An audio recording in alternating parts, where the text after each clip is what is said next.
if you work hard enough at it and you stick to it, it will come. It was shot down so much as a kid that you just don't think it's possible. And I think like what's possible is like what you believe is possible. What up, fam? Welcome to another episode of Life Beyond the Game. I want to start this off by just saying deep thank you and just in a deep state of gratitude for just how this show is growing and the feedback that I'm hearing. And just it's super inspiring to start a podcast, really invest my heart and soul into it, and to feel it really starting to hit and land with people, and some of the stories that have been shared in some of the recent episodes, in particular the Trey Hardy episode. It's just really blowing me away the impact that a simple share can have on the world and the ripples that it can send out. And so thank you to everybody that is new to the show. Thank you all for the support, and thank you all to you that have been on this journey with me since the beginning. I was traveling around in my van. Really excited where this podcast is headed, and I got a lot of really cool guests lined up coming weeks. So stay tuned. Make sure you hit subscribe or follow wherever you listen to podcasts, because you're not going to want to miss these episodes. Today's guest is Adam Vonrothfelder, and Adam is a lot of different things. He is an incredible human. He has a massive heart, and I'm super grateful that he took the time to sit down with me. He has a crazy life journey that he goes pretty in depth. I feel like I could have talked to this guy for 6+ hours, and I'd love to have him on at some point in the future, depending on what you guys think and how you guys, if there's anything else you guys want to learn from him. But his life experience alone is so inspiring. He grew up in a traumatic household, went through a lot of traumatic experiences, experienced a lot of death in his life with his brother and his dad. And he talks about that in the show, and how he handled the grieving process when his brother passed away was he went in and channeled all of that anger and aggression into a fighting career where he excelled at in a pretty amazing way, in his own unique way. And that came to an end, I think 5 or 6 years into his career, blew his shoulder out, and that propelled him on a journey into entrepreneurship. And he's built a few different businesses, but currently is working on a really cool company, and it's in a competitive space, the coffee space. His company is called Strong Coffee, and it's an incredible product. I've tried it myself. I use it myself. I don't drink as much coffee anymore, but when I do, I use Strong Coffee because it is more than just a coffee. It's a coffee powder, like an instant coffee powder, but it's got all the other nutrients coupled with coffee that make it really, really special. And it's cool, full circle, hearing, once you'll find out as you listen to this episode, is Adam's love for coffee.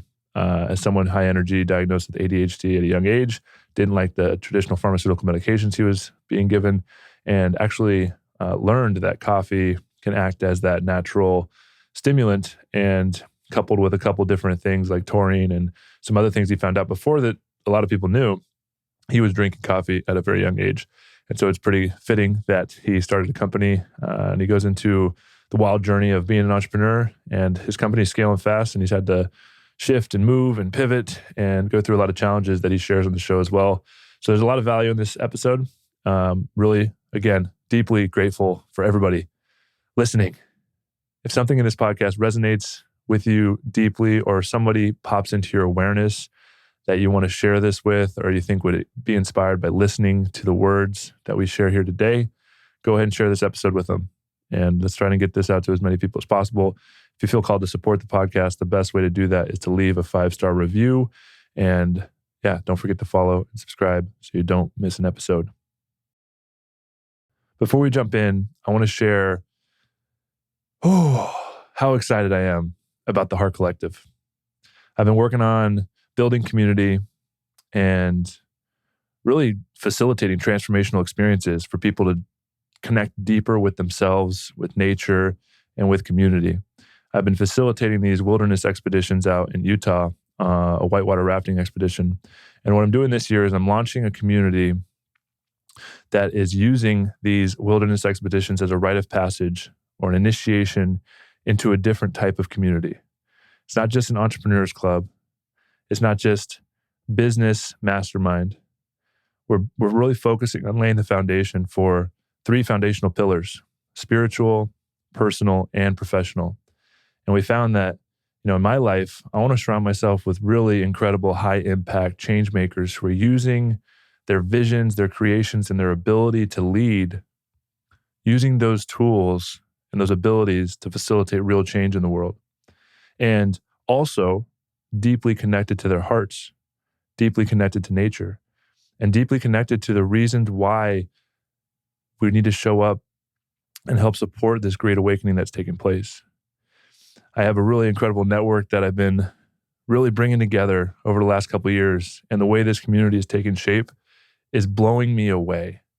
It's been really cool, the magnetism that's happening and the people that are feeling called to a community that is focused more than just the individual transformation. Yes, that's going to happen.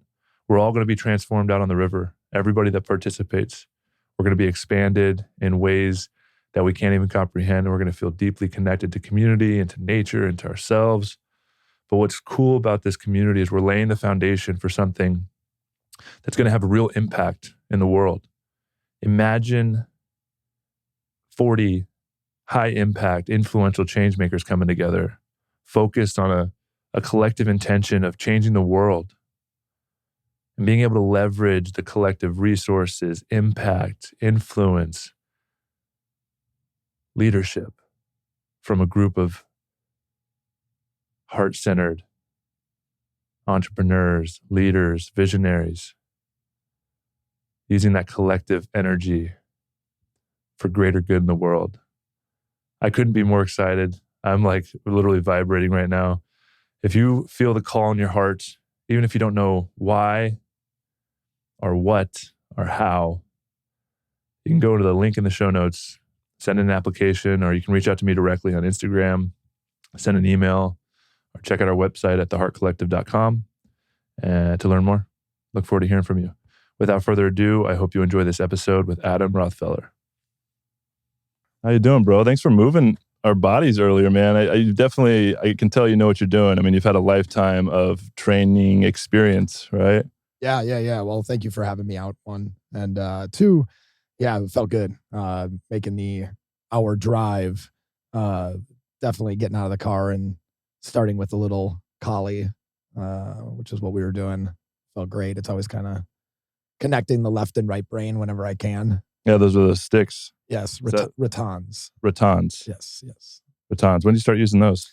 During COVID, during the lockdown. Did someone teach you that, or did you see some piece of content? I started teaching myself through Mm-hmm. YouTube.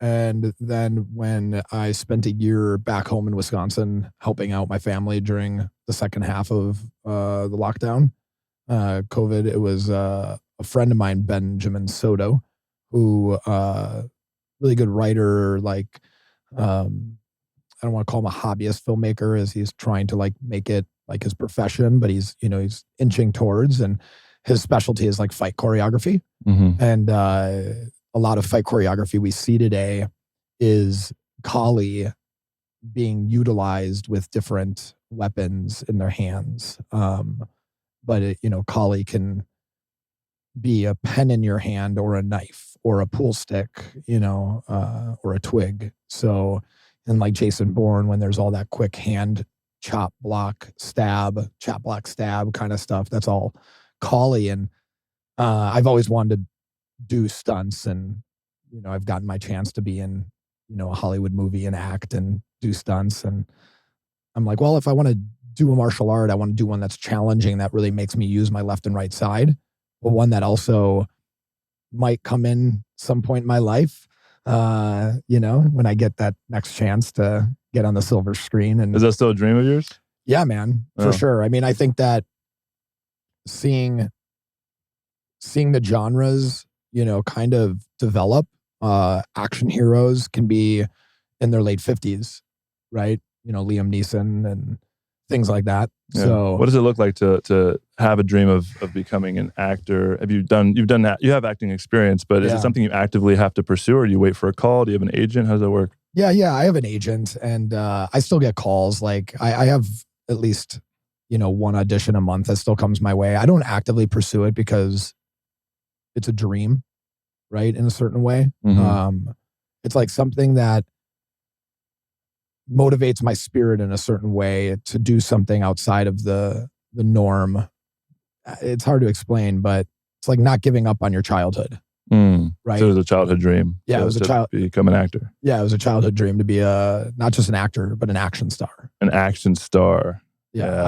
I always wanted to bring my martial arts and gymnastics together and to like an eccentric personality that could, fight on screen and do a lot of his own stunts. And do you remember where that dream came from? Like when it first was sparked, the genesis of it when you were a kid of like, I want to be. Yeah. I mean, WWF and Roddy Piper in the movie Among Us was like, that guy has very limited talent as like an actual actor, but his physicality allows you to believe this role of a guy who seemingly unwittingly is saving the world, right? Through just like his take action personality, Do you bring any of that like superhero action star on the big screen into your everyday life and how you show up in the world? Yeah, totally. Yeah. I mean, instead of driving to school to pick up my kids, I walk.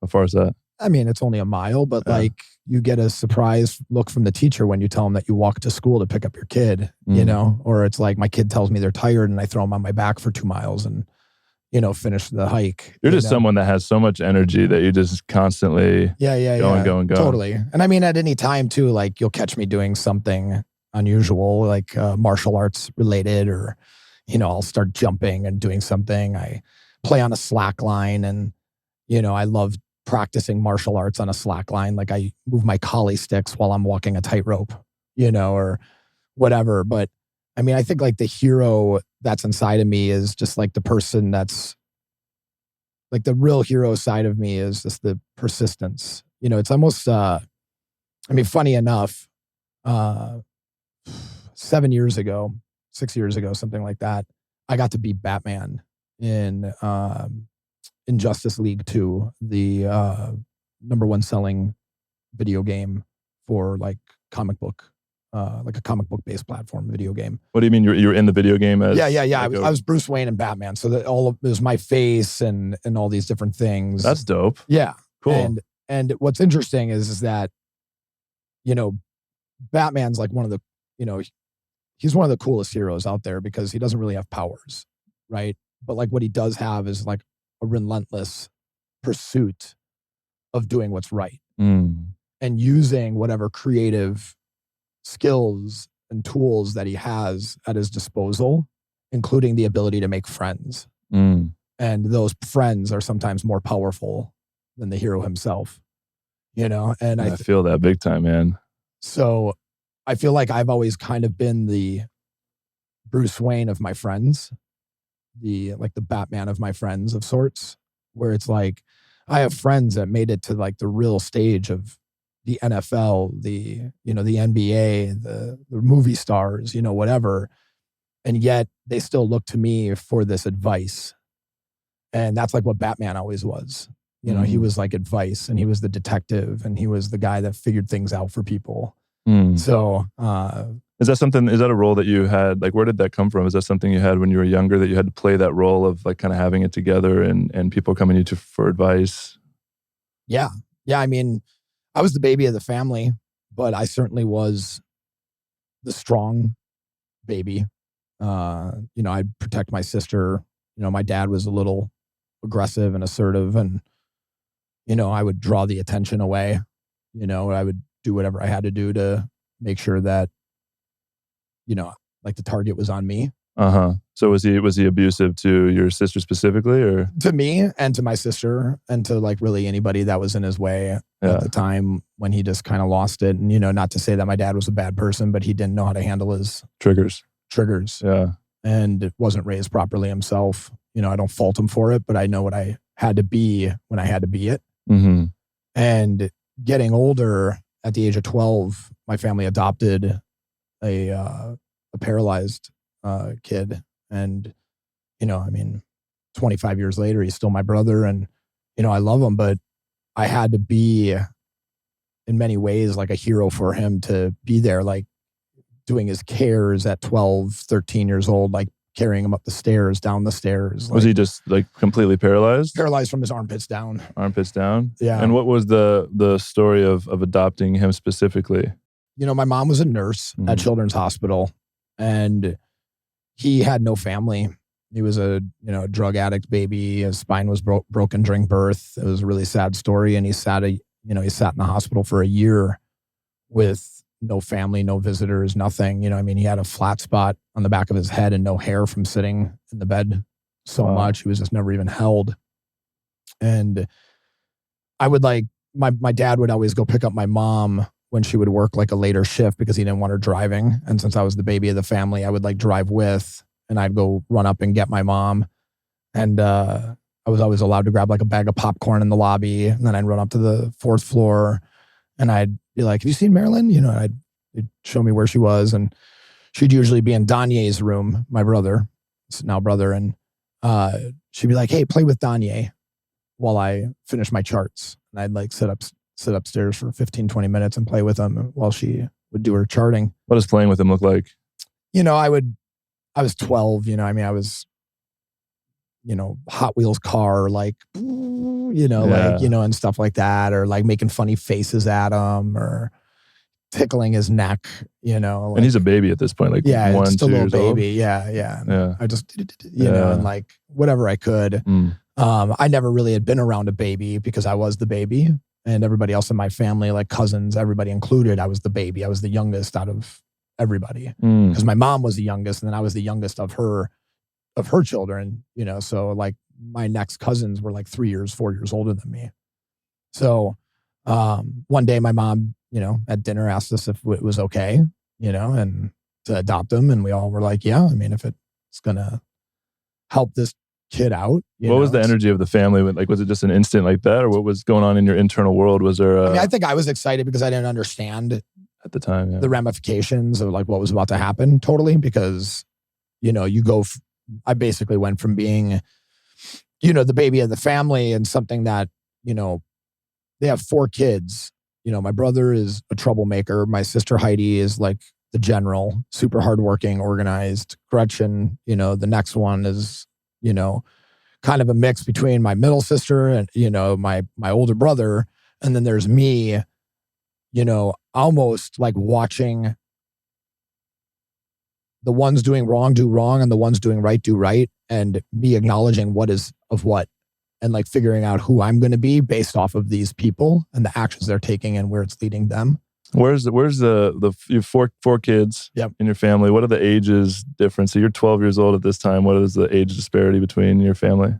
And my brother was 13 years older than me. Okay. And then Heidi is turning 50, so she's 9 years older than me.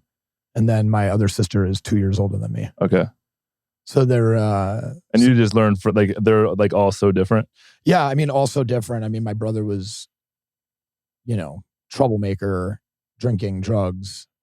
Heidi was, athlete, but slightly overweight, going through like issues, being slightly overweight, and then like developing an eating disorder and like becoming anorexic at one point in her life.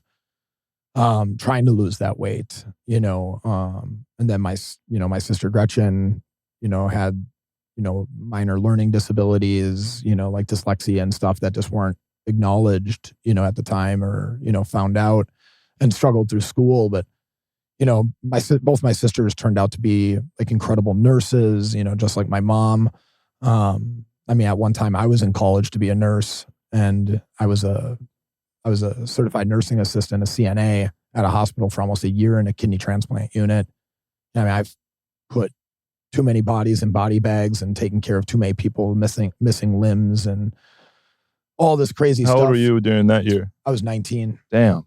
Yeah. So you've been around lot of death at an early age, huh? And then it's fair to is it fair to say that like your childhood dynamic when you're with your family, you're talking about your father, I'm sure your mother was working a lot, just the kids, just a not a very safe environment to grow up in.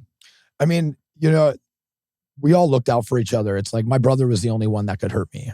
Like if my dad touched me, my brother would go fuck him up, or I mean, pretty much. Protect you. Like yeah. I mean, there was one time that my dad threw me, and my brother pulled a knife to my dad's neck. Damn. And how did that affect you, seeing that level of energy? Right. I kind of knew that like my brother had my back, but then at the same time, my brother had similar like aggressive tendencies as my dad, where it's like he wouldn't let me too close in, so it was always this kind of like emotionally. Yeah, emotionally. I think it's like emotionally, my brother didn't like know where he was. I think he struggled, really looking at his life. I think he struggled with bipolar, most of his life. He'd be really up or he'd be like really down, and I think alcohol and drugs obviously, would exacerbate that. It would, bring it to a higher level or let it rear its ugly head in a, aggressive way, more manic way of sorts, right? Up and then way down and way the fuck up, Did you feel responsible for those emotional swings at any time, or how did you navigate that?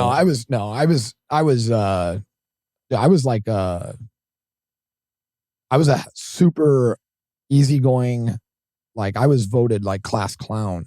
I had a very certain like lightheartedness of me, even though I was surrounded by this stuff. I mean, even to this day, people are like, you're always smiling, of some sort. And I'm like, yeah, I mean, it's funny because I don't really see myself that way, but I guess I am often smiling, because I do try to find like the good in everything.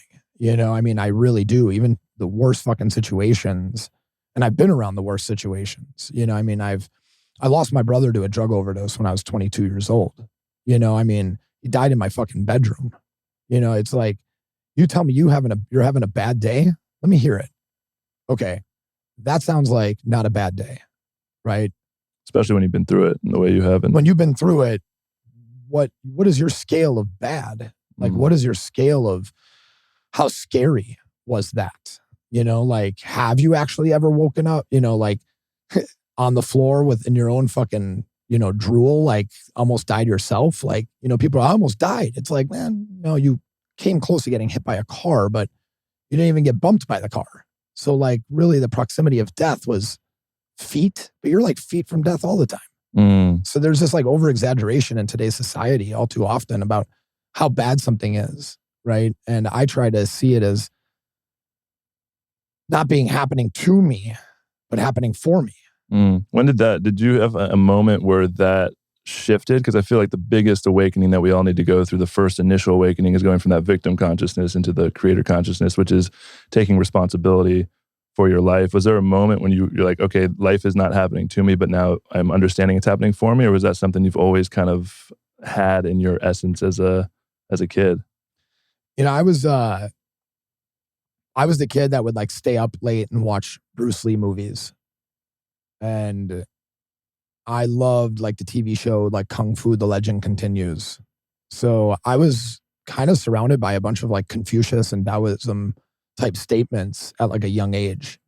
Really? Yeah. Because like, if you watch like Kung Fu, The Legend Continues, Peter Kane, the guy that was in it, he would use Confucianism, or Taoism. Was there any specific saying or quote or parable that you remember? Yeah, like, I mean, this is something as simple as like, there is no try, there is do or do not, something of that nature, right? Like, I'm not trying anything, I'm fucking doing it. So you understood your mind and your ability to push yourself past your limits at a young age. Yeah. And I think like when I started, human performance and acknowledgement of where I fit in was really, changed when my brother was adopted, because the whole psychological dynamic of being a baby is that you're generally cared for a certain way, right? There's all these things that would be true to a lot of babies, right? Of a family. Well, if you all of a sudden take that and you take all that attention away, right? You're no longer the baby of the family. It's like, you're no longer the athlete. So how do you like identify, right? I almost in many ways felt like an afterthought to my family the minute my brother was adopted, because they were so busy with Danye. And then my brother and his drug issues, right? So you went through an identity, ego death at 12 years old. Oh yeah, because at a very young age, I stopped associating with a lot of my friends. I stopped playing sports that, I just didn't like, they didn't like mean anything to me, right? Like this whole thing of like being in organized sports, like none of it really made sense to me, because like I was trying to figure myself out at a young age. And at a young age, I locked myself in a room and I started working out. I had these two great, individuals that entered my life because of Danye, and they were nurses. And one of them was a carpet cleaner and a nurse, and he was a bodybuilder. And the other one was a former Marine, liked working out, was a fireman full-time and a nurse full-time. And he was into stock. So there was like an entrepreneur and there was a stock guy, but they were both into working out. And they were like, they had this like male bravado, and they weren't aggressive towards me like my dad was. So there was like, I want to be like these guys. Early male role models that really shaped a lot of your mindset. Wow. Yeah. And because of the adoption of your brother who needed this extra support. Yeah. Wow. And, the magazine stacks that they dropped off at my room when they saw me working out, like put me on a journey to try to find something that would make me feel safe, right? Because I wanted to be strong, because I wanted to protect myself from my dad, right? And from anybody else that would ever think that they could be fucking physical with me. Is that why you started working out in the first place? Totally. Yeah. Yeah. I wanted to find a certain strength and a belief in myself. Like if I don't think I can lift it, I can't lift it yet, right? Like that weight's too heavy now, right? That was like my mindset. I'm like, I'll be able to lift this weight. I'll be able to do these things.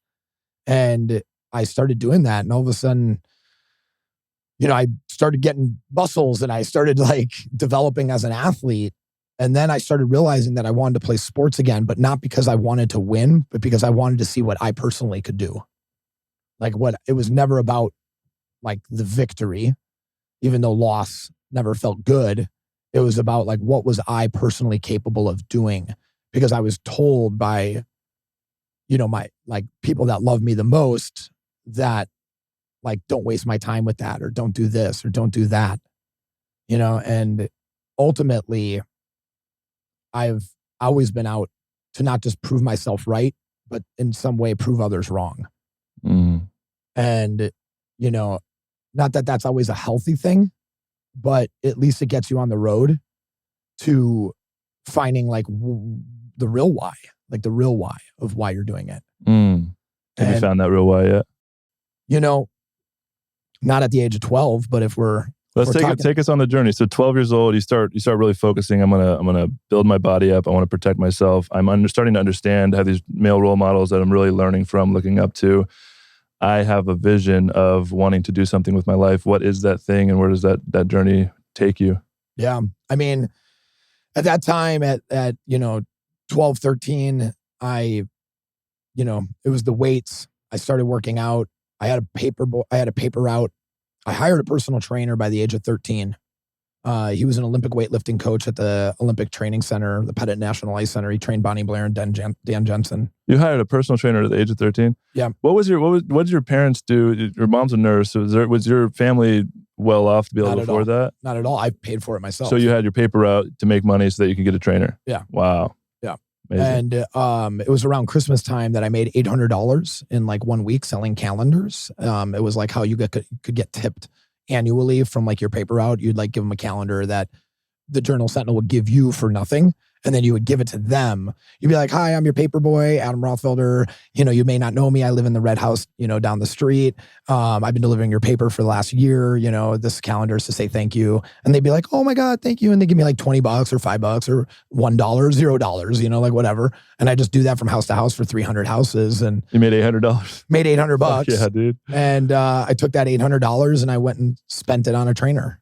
Wow. And not a new like bike or something. no. If I mean, or some toys. Yeah. No, my only toys that I A cared Razor about. scooter. Yeah. I didn't care about any of that shit once I found weights. Wow. None of that mattered. So I started working out. By like 14, I was pretty proud that I became like member of the month at the gym, because like other people were seeing my hard work, but yet I still hadn't really tried to apply it to anything. And I got to high school. There was like a little discouraging moment from a male in my life at around 13, 14. I tried to wrestle. Little backtrack. I tried to wrestle, and it was a setback then, but it was a reminder later on in life that I had to learn the lesson 2 times. So my wrestling coach actually kicked me off the team because he said I was wasting my talent. Why was that? Because I wouldn't show up to every practice.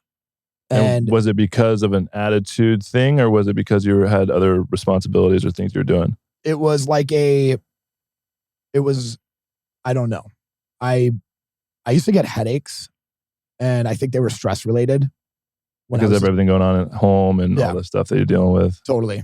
So I'd get these headaches that like my left eye would like twitch a little bit. And like when that was happening, I didn't want to go to practice, but then I was also the kid that would walk into a wrestling meet and beat my person and then get Hustling Hawk on the following Monday, which was like the award for like the hardest working wrestler, of the meet. And so that would frustrate your coach because you weren't in there showing up in the practices, but you could really perform on game day. Like totally. In like 7th grade, they had like the high school team come down, and I was like hanging with like sophomores and freshmen in wrestling and like they're studs, and then he like, kicks me off the team. Well, I, came back to sports again, like 2 years later. How did that feel when he kicked you off the team? Like he didn't know like what the fuck he was doing, and I was mad. But at the same time, I saw him years later, and he was like, I saw you playing soccer in high school. He's like, I always knew you were a phenomenal athlete. He's like, and then he saw me years later, and I had cauliflower ear. And he was like, Adam Rothfelder? And I was like, Mr. Morin? And he's like, have you been wrestling? I'm like, actually, I'm a professional fighter. And he goes, he's like, you were one of the best wrestlers I ever had in middle school. He's like, I always wondered why you didn't fucking just stick to it. I'm like, because you kicked me off the team. And he's like, yeah, well, you should have came back the following year. And I just kind of, I was resentful, I guess, which is why I didn't come back. Were you able to get some closure? I mean, it's not something you held on with. Was it kind of fuel to the fire? No, I mean, it wasn't fuel to the fire. There was like some fuel to the fire. I had in freshman year of high school, I went out for the volleyball team. I thought sand volleyball was really cool, so I got into sand volleyball. It is cool. Yeah. And so I was like, oh, maybe I'll play. They had sand volleyball in high school? Yeah. No, they didn't. So, but I wanted to join the volleyball team. Okay. So you could do that. So I could play even better sand volleyball in the summer. Oh, cool. And I found sand volleyball like during the summer of like 8th grade at a tournament. And like we did pretty well, me and some of my friends. And that's, so I went and tried out, made the team. And the coach told me that I had bad friends and that these friends would like ruin my life. And they were shitty kids. I didn't recognize that. They were the kids that fucked up and didn't show up to class and smoked weed. But I was smoking weed too. So I was like, but like, that doesn't make me a fucking loser. Right in my head. So I was a little resentful from that. So I quit the volleyball team. And then, those friends would kind of show their faces over that course of that year. And were you hanging around with them more because you didn't have the sports outlet, or? Not really, but I just kind of saw them become like shittier people as like they were given greater opportunity to become shittier people. Especially at that age. I mean, you start like, going down the wrong path. Exactly. Because now you're like exposed to like 18-year-old kids as a freshman, and you can fall into a crowd that is more mature on their decision making, even though they're not accountable for their decisions. So did you have to make a decision to say, I can't hang out with these kids anymore? Or yeah, for sure. I had a situation that kind of scared me straight. I was smoking weed with my buddy and we were hanging out at his house and he like started choking me. He had like a little schizo kind of episode from weed. And that was like the last time I touched weed, like throughout high school. And I was failing school. I was like missing first period almost every day.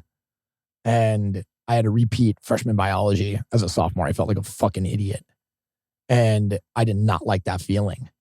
So all of a sudden I found that I don't like the feeling of losing, period. It's not just like in sports, but like I don't want to lose in my grades for the first time, like which was the first time I was ever fully conscious about caring about my grades.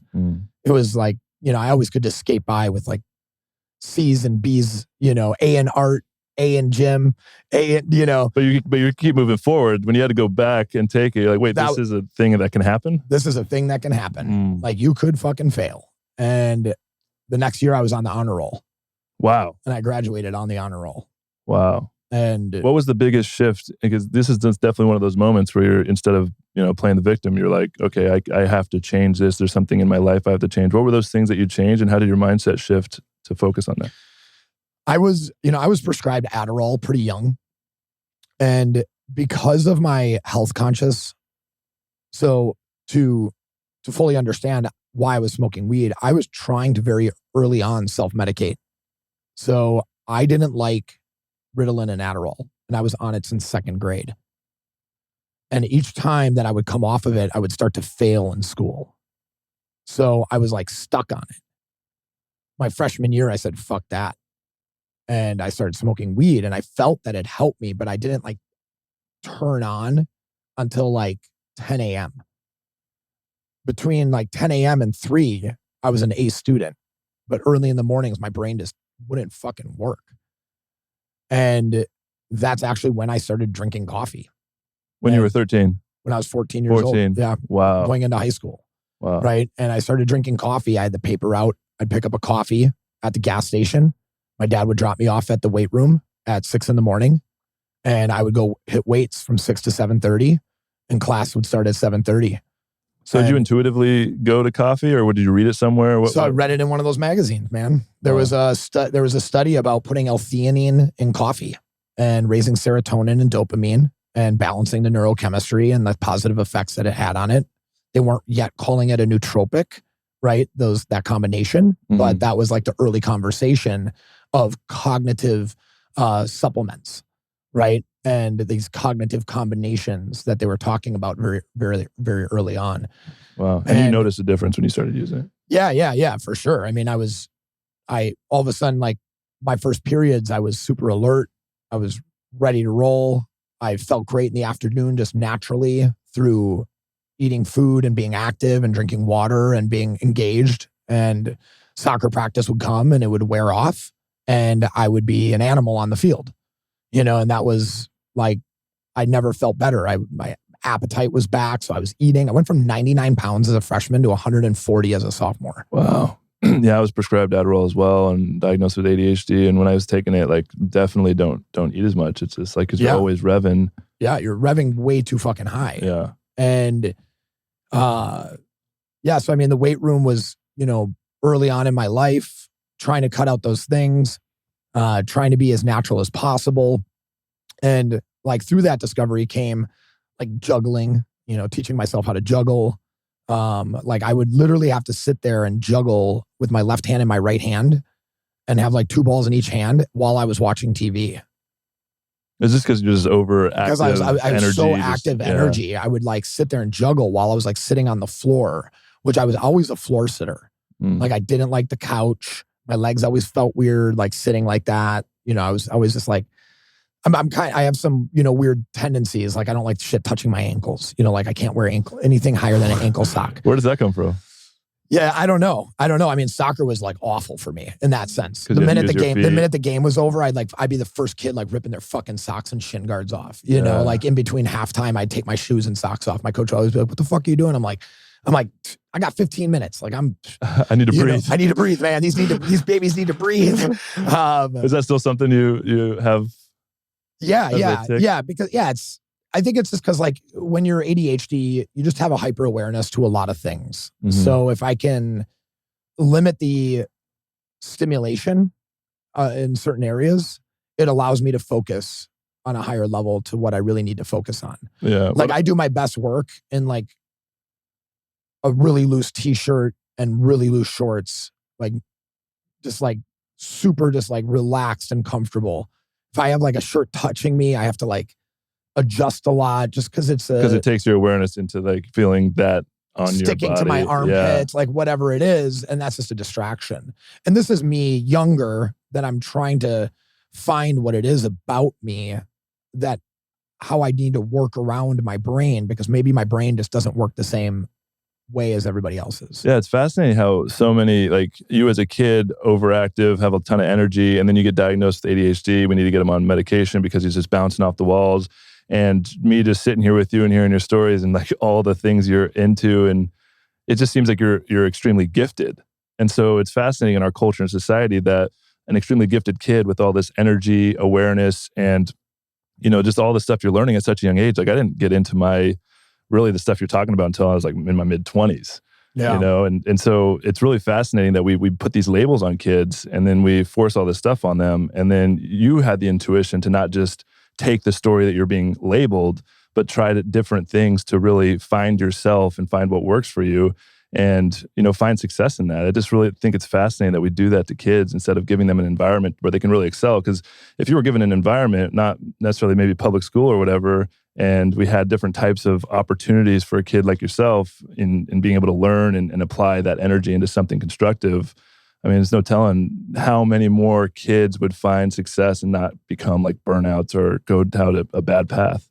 Yeah, 100%. I mean, there are way too many kids over medicated. I mean, luckily, like, I said, I isolated myself in certain ways in high school. Like if you ask people that I went to high school with, apparently I was like one of the cool kids, but I would never have thought that, because I personally didn't almost in many ways want to be seen, because I was like busy doing my thing. It was almost like they had a respect for you, but you weren't necessarily running in like the social circles of the cool exactly. kids. I wasn't necessarily, hanging out with them, but like they viewed me that way. Like all groups kind of viewed me in that way, but it was because like I wouldn't date girls, from my school. Like there was like a rumor that I was fucking gay in like sophomore year because I still hadn't dated anybody. I'm like, this is not what I'm here for. Like I always felt that. Like I always felt like school was just like a stopping point. And the reality of my education was going to be based off of so much more of experiences and my, like how I understood things than just sitting there and reading something. I mean, Einstein himself stopped reading other people's shit when he was 16 years old. I mean, it's like, if you take in other people's thoughts, how do you have your own? It's like if all you're doing is digesting these thoughts, it's just like people treat books and knowledge like trophies, just holding space, and then instead of like truly digesting it and then utilizing it. And it's like, they just lean on all this knowledge versus like, I sought the experience, so it's like, I played volleyball, didn't like it, went and played soccer, did that. Senior year, I just try out for track based off of a bet, like whatever it was, I was willing to try all at the time. I think through high school, I probably had, of my 32 jobs that I've had in my life, I had 17 of them by the time I was 18 years old. Wow. I sold suits at a suit shop, before I was 18. I sold bicycles. I did this. I was a bicycle mechanic. I was a manager at a sunglass store. I learned, all these, like, I know random things about polymer plastics because of sunglasses or something, which like have randomly come up in conversations now that I own a brand. And we're talking about manufacturing something custom. And I'm like, oh, I know about this shit. And I'm like seeking out the best material for this stuff. Wow. Yeah. And it kind of comes around full circle where, to this day, I could have regret that I didn't finish college, or I didn't get the best grades in high school, or like whatever, somebody wants to tell themselves of why they're not succeeding. But really, I just took any opportunity to apply what I've learned to the next fucking thing. And that has always put me one level ahead of the last thing I did. It's just like experience, apply, experience, apply, experience, apply. And, that's how the transition I made from trainer, to, CPG owner of a multi-million-dollar brand, where it's like, in the course of the 5 years that Strong Coffee has existed, 70% of all other businesses that started that year have failed already. It's like, I know people that have raised millions of dollars that have failed since the time that I started my company, and we haven't raised millions of dollars. And it was just like, I just keep learning from the mistakes and from, the victories, I guess. What's the opposite of a mistake? Not a mistake. I don't know. Let's just keep doing it. Doing it right? Doing it right. Even right is like right or wrong. But right still requires a refinement. Yeah. Right? So it's like you always have to be open to be educated. So it's like in many ways, not going to school, I've always felt like I knew nothing. Yeah, having that beginner's mind. So always I was approaching life in learning something. Totally. Yeah. Always ready to learn. I feel like that's the biggest thing anybody, like when I see people and I tell people like the best thing you can do is it's like that Buddhist saying, don't have a full cup, have an empty cup in every experience that you approach, every person that you meet, because everybody has a unique life experience and I have something to learn from them if I approach it with an open mind, open heart. If I feel like I know something, that's when, I'm going to get crushed. Yeah, totally. Yeah. I've had this funny saying that I've kind of made up, and I tell people like, I don't know everything, but I'll tell you everything I know. Right. And it's like, I don't know everything. But you know a lot. But I know a lot and I'm willing to share it. But that doesn't mean I'm not willing to hear what you have to share. Right. A lot of people think that because you have an opinion that you won't be open to other people's opinions. But that's like quite the contrary. Yeah. Holding both of those is really the gift and rare. Yeah. Well, I'm a contrarian of, in almost everything I do. So even though I may believe in something, if somebody else believes in it too, I'll push against it just enough to understand why they believe in it as well. Right? Because that's how I'll gain from this experience. Like a strong inner skeptic, would you say? To always be pushing and always knowing for yourself, not taking someone's word for it. Totally. Yeah. Yeah. Because if you don't push in all directions, you never see where like life gives. Right? And then you don't know what direction to go in.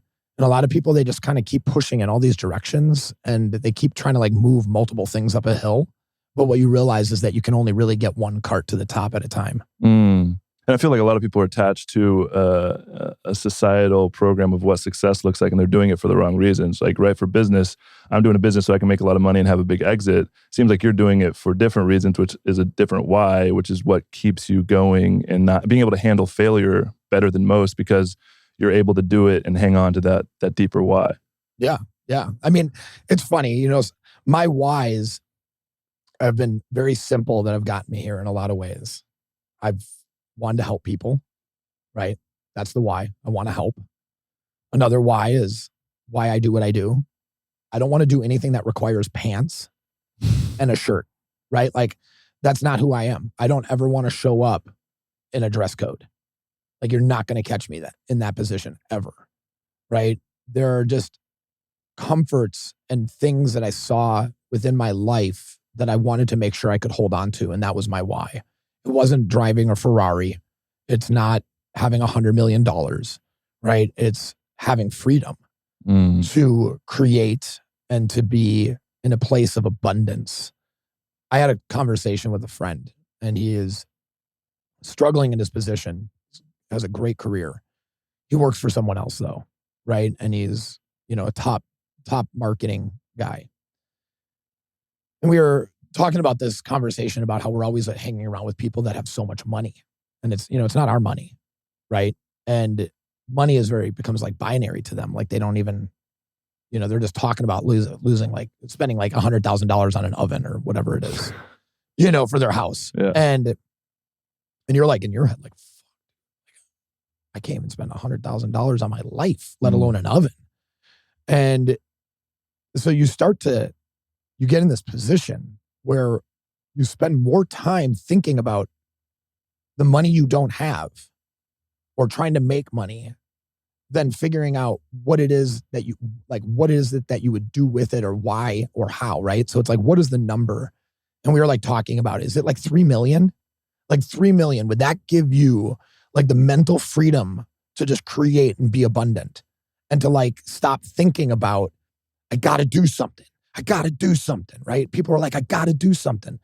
Then fucking do it, right? Whatever it is, then fucking do it. And if you work hard enough at it and you stick to it, it will come, right? But talking about it and fantasizing about it is where so many people fucking just die penniless and not living their fucking dreams. And it's not like I want to die rich, but like I want to make sure that my kids feel a sense of freedom and abundance, right? And that their kids feel a sense of freedom and abundance and understand that what's possible. Because if somebody that was told would not even graduate high school at one time, if I was somebody that was told I would never be a professional athlete or would never like amount to anything if I just didn't go to college, you know what I mean? If I listened to those people, if I would have let that stop my experiences, yeah, I'd probably be sitting there fucking thinking that way too. But I've never let anybody stop me from the next experience, including my parents, right? It was like my dad came backstage at my very first fight and I had to have him removed by security. Why is that? Because he was like yelling at me, telling me to get a real fucking job. No shit. He's like, go punch a clock and send it to somebody's fucking face. He's like, this isn't how people make money. This is a fucking fantasy. You know, you'd say the same thing about my singing. You know, and the thing is like, I can sing, but like nobody else is going to really know that because it was shot down so much as a kid that you just don't think it's possible. And I think like what's possible is like what you believe is possible. I just had a conversation with my dad actually not too long ago, 3 months ago. I actually went to him to help me co-sign a little home improvement loan. And we sat down and we had this conversation. I'm not super close with my dad. He's not a super present guy. He's not a bad dude, but he's just a traditional kind of middle-class suburban dad that's just grinding and hustling. And he's got that story of you need to work for somebody, make money, retire when you're 65, and then live on a beach somewhere. Like that's just the collective narrative. And it was just a few months ago. I mean, I went and made, millions of dollars and reached all this high level of success in reflection, in retrospect, in a way to try and receive his validation, his approval, his love. All I wanted to do was be seen by him, be heard by him, and be accepted by him. And just a few months ago, I had that same conversation with him, and I basically asked him, what would you have me do? Because I haven't had a real job. I'm an entrepreneur now and really trying to build the foundation for something that's going to grow and support my family. And like you, I can't work for somebody else. And I tried to have this conversation with him of regret. So I asked him, I said, just trying to be a good son and just ask my father, what's your fatherly advice? Like, what would you have me do? And he's like, you don't want to hear my advice. You don't want to hear my advice. I was like, yeah, Dad, just tell me. He said, I think you should get a job. And so I tried to take him through a thought experiment of, okay, what job do you think I should get? He's like, you're a football player, you should be in broadcasting. I was like, okay, but that's basically talking through, that's not something that's on my heart. There's something on my heart that I feel is working through me that I need to create. And if I go get a job to try and create safety and get a paycheck, I'm going to be miserable and I'm going to wake up one day and really regret that I didn't go experience life. And so realizing that experience, we went through this whole thing and I felt super rejected by him. And it brought up all this stuff of understanding that my entire life I had this fear of being rejected by my family and not being loved. And what that did is it created a rejection of myself. And I'm just now starting to work through that and accept myself and allow myself to fully shine. But it seems like you have had that real knowing in your heart and your soul from a very young age when your dad's really telling you at a fight instead of supporting you that you should get a job. Like how did you handle that? Where did that come from? Did you ever have that fear of feeling rejected, not accepted by him? And is that part of the fuel that's kind of getting you to just focus on those deeper levels of success and achievement?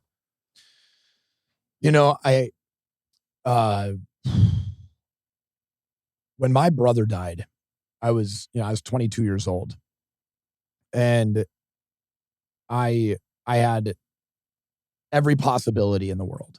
You're 22, you could really, at that time, you can choose to do anything. At any point in life, you can choose to do anything, but the best time to start was 10 years ago kind of thing, right? Mm-hmm. So 22 would be a great time for most people to start their dream of sorts. And when my brother passed away, but most people in their 20s never really go after their dream. They don't actualize it. Like they have to hit a point where they realize that this isn't what they want. They've been in a career for 10 years and they're in their mid 30s and they're like, fuck, this is not what I want. I was 22 when I recognized this is not only the norm is not for me, and time is like so fucking short. So if this isn't for me, I have to stop this right now. And I have no time for anything that is not for me. If it's not a fuck yes, it's a fuck no. Right. And when my brother passed away, I've always, and this isn't like it's like hard to explain. This isn't like a philosophical Matthew McConaughey way of me talking about like, and then I saw a picture clock pop up in my head, right? I really felt in the view, in the peripheral of my vision, that there was a time clock that started ticking the day my brother died, like a shot clock in basketball. And the adrenaline is pumping and I can never make out the fucking time. So all I know is that whenever the ball comes to me, I have to shoot. Like that's all I know. So every opportunity I've ever had, I've just shot for it. Right? And that fighting was literally me taking that in absolution. It was when I said I wanted to be an action star, it didn't stop in like middle school. I didn't like stop daydreaming about it. Like I was going to join the WWF like after high school. Found out I had a fractured back. Maybe that wasn't the best idea. I started working out, just being like the buff guy, right? College soccer player. Brother dies. The day my brother dies, I hear an ad on the radio for a tough man competition, a no holds barred kickboxing tournament. The day my brother died, I drove to the Harley Davidson dealership after I found out he died and went and signed up for that. I fought 3 weeks later. And at that point, I never allowed time to pass by without making a decision, right? An experience, create the next thing. Like this isn't the next step. This is the next step, right? Like almost it was laid out before me because like the dance steps on the floor, it's like I had to go through these steps, but it's like I was seeing them. And is that clear? Yeah. Yeah. I mean, confronting death is such a powerful thing because it creates a knowing of the impermanence of life and a big part of that's your fucking brother. Yeah. This is losing a sibling, right? Losing a parent is inevitable. Like in your mind, you know that your mom and dad are going to die, right? Like, that. Like kids know that at 6, 7 years old, they start experiencing that. My daughters are, every once in a while, my 8-year-old Arrow, she'll get kind of like a little sad. She's like, but I don't want you to die. Like she calls me her Fortnite buddy because we play Fortnite together. And she's like, who am I going to play Fortnite with when you're dead? And like has that actualization, right? Like we know our parents will pass, but you would never think about your sibling dying like at such a young age. And when Andy died, it hurt so bad that I had nothing to compare it to. And I had no way to even explain or connect with the amount of pain. I mean, I'm 22. My fucking cerebral cortex isn't even fully developed on an emotional level till the age of 25. And I sought out to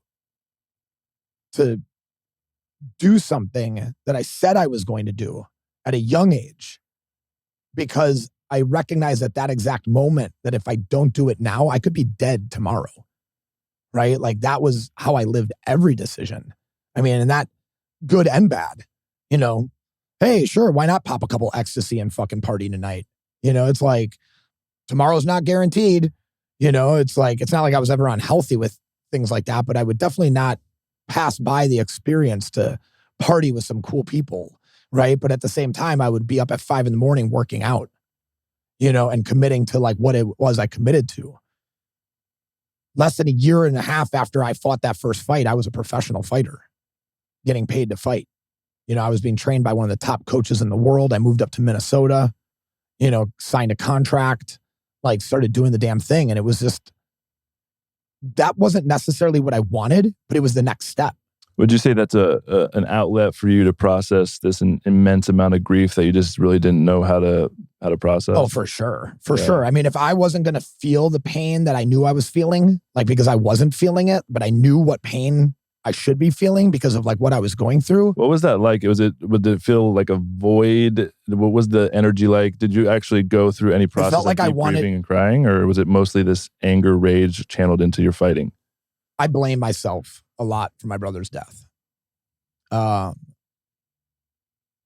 He called me the night before and I didn't call him back.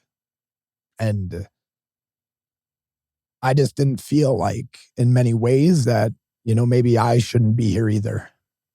So I just had to fight to stay alive because I felt like I was dying inside, and, I'll say things about my brother at times, like to like kind of defeat his memory a little bit because it just still hurts because there's so many moments that I would have loved to have shared with him this life. He would have been so proud of me but at the same time, what's so sad about it is that I wouldn't have achieved or gone after the things that I did without him dying. So it was always this guilt that I felt like I was part of his, like why he died. And then I was living this like extraordinary story that was propelled by his death. Like his, and I took off like a rocket ship. Everybody saw it too. Everybody saw it. They were like, damn, dude, you're doing this, you're doing this, you're doing this. And it was just like, and I just kept going. And 6 years later, after he died, I had my first like real emotional breakdown. I was just, my shoulder separated in practice. I tore my labrum and I just started crying. I had this like crazy fucking release. And I had felt like this pinch in my shoulder for years, almost like since the day my brother died. And I just kept fighting this pinch. And this pinch like turned into this thing that then just like exploded. And I remember my fight teammates being like, oh my God, it's like, what's going on? Like, and they're almost kind of like looking at me like, it hurts that bad? Like it hurt. I'm like, and it didn't. It was like this emotion that I was feeling. That was getting stored up in your shoulder? Yeah. Wow. And it was just like all this pent up aggression and this rage that gave me the ability to just step in the ring and step into practice every day and just bang with these fucking animals was pain, so that was the last practice I ever took. So take us through what happened. So you had an injury that ended your fighting career? Yeah. It was 1 week after I won the first leg of a tournament, and the tournament was for a Strike Force contract. And I was like a shoe-in. Like, the founder of Strike Force called me at the time, Scott, and the fight league that I was fighting for in the tournament, they, let me know who my next opponent was. And I was like, oh, I'm going to beat this dude's fucking ass.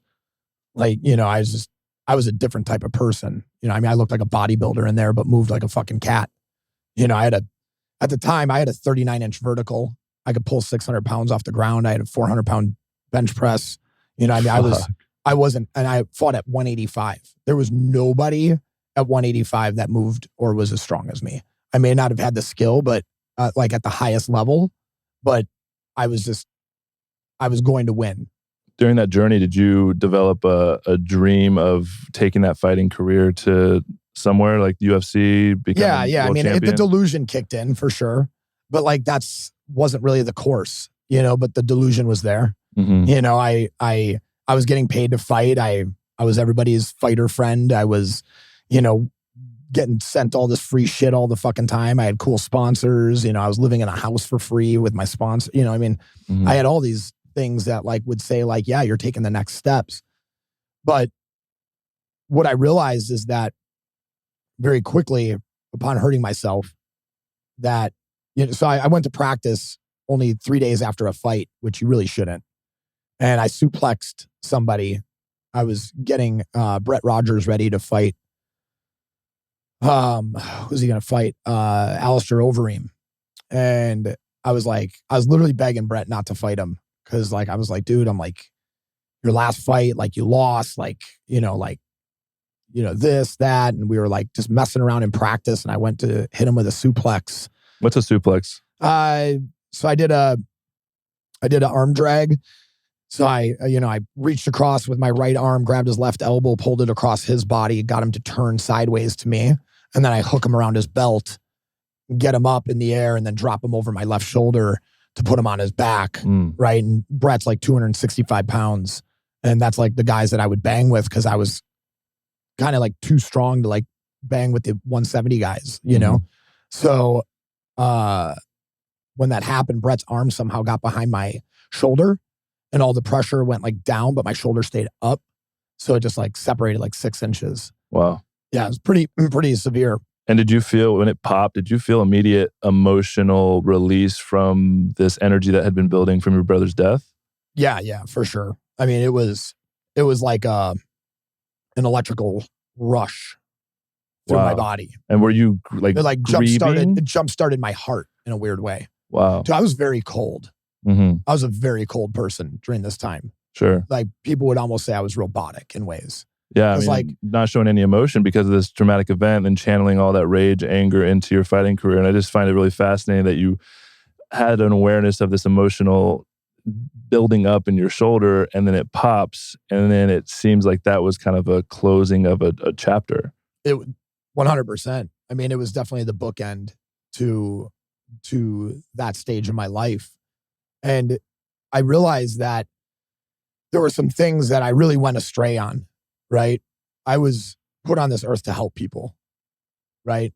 And to chaperone and to give people the help they needed to be strong, right? Like that is like what I always thought myself to be. Like it happened at a young age because I knew about weightlifting. I'd help my friends with weightlifting. You know, I helped my brother Danye go from liquid foods to solid foods because I refused to listen to medical advice that he would never eat. Now, Danye hasn't had a stomach feeding in 24 years. Wow. Right? Wow. And that was me recognizing the fact that, well, if I just put something in his mouth that tastes good and he just like, that's like dissolvable, you know? So I like started with him with like Andy Capp's hot fries. And I'd like put a little Andy Capp's hot fry in his mouth and he'd just like, you know, and it would dissolve in his mouth and he liked it because it was spicy and it was like, you know, he had never had something like that before. When you first did that, were you just like, fuck yeah, like he's eating? Totally. Who told him that he can't eat? Well, right. I mean, I got in trouble for it. Yeah. From my parents. They'd be like, you could have killed him, you know, like, I'm like, he's fucking fine, watch, you know, and like me and Donnie had been practicing it, you know, like him eating something, you know, by the time I finally showed them, I would take him off his trach. I'd be like, he can breathe without it. Wow. You know, and he could. Wow. But like, he didn't know how to. So I'd be like, Donnie, take your thumb and put it over your trach and go like this with your nose. And he would like, you know, and he would like take his thumb off this trach for a second so he could get a real breath. And then we would like start doing it again. I mean, I was 13 years old doing this shit with him. Damn, dude. I'm just like blown away by that because it's such like you have to remember, like I was 13 being taught how to change heart leads. I mean, I was, you know, Donnie, I knew how to put a catheter in at 12 years old. I mean, like, you're making fun of kids in the shower at 12 years old. I'm putting a catheter in some little kid's penis, you know, at fucking 12 years old so he doesn't pee in his bed, right? Like, that's like what I'm learning. You know, so it's like while other kids are going out to movies, I had to stay home because my parents couldn't take him up the stairs because by the time he was 5, like, I was the only one that could fucking carry him. You know, and it's like we had like a 2-bedroom house at the time. It was not handicap compliant in any manner. So, you know, and because that wasn't like the life my parents originally set forth on. Like it, you know, it obviously happened after the building the house and this and that. But breaking down the barriers and the labels, like at such a young age, like it makes me emotional to know like the fear and then the just taking people's word for it. And you understanding like the power of this organism and the mind and neuroplasticity and neurogenesis. I'm not sure you had the language for it at that time, but being able to train someone that he's not gonna be able to eat or breathe by himself, and you're just intuitively like, let's try, let's retrain that, and let's not give up. Well, and at the same time, my dad in my ear saying like, don't sing, you don't quit your fucking day job. You know, when I'm 12, it's like, well, if people like you become doctors, well then maybe you don't know shit about this kid and what he's capable of, right? And that's like, I think that's what it really came down to. I mean, yeah.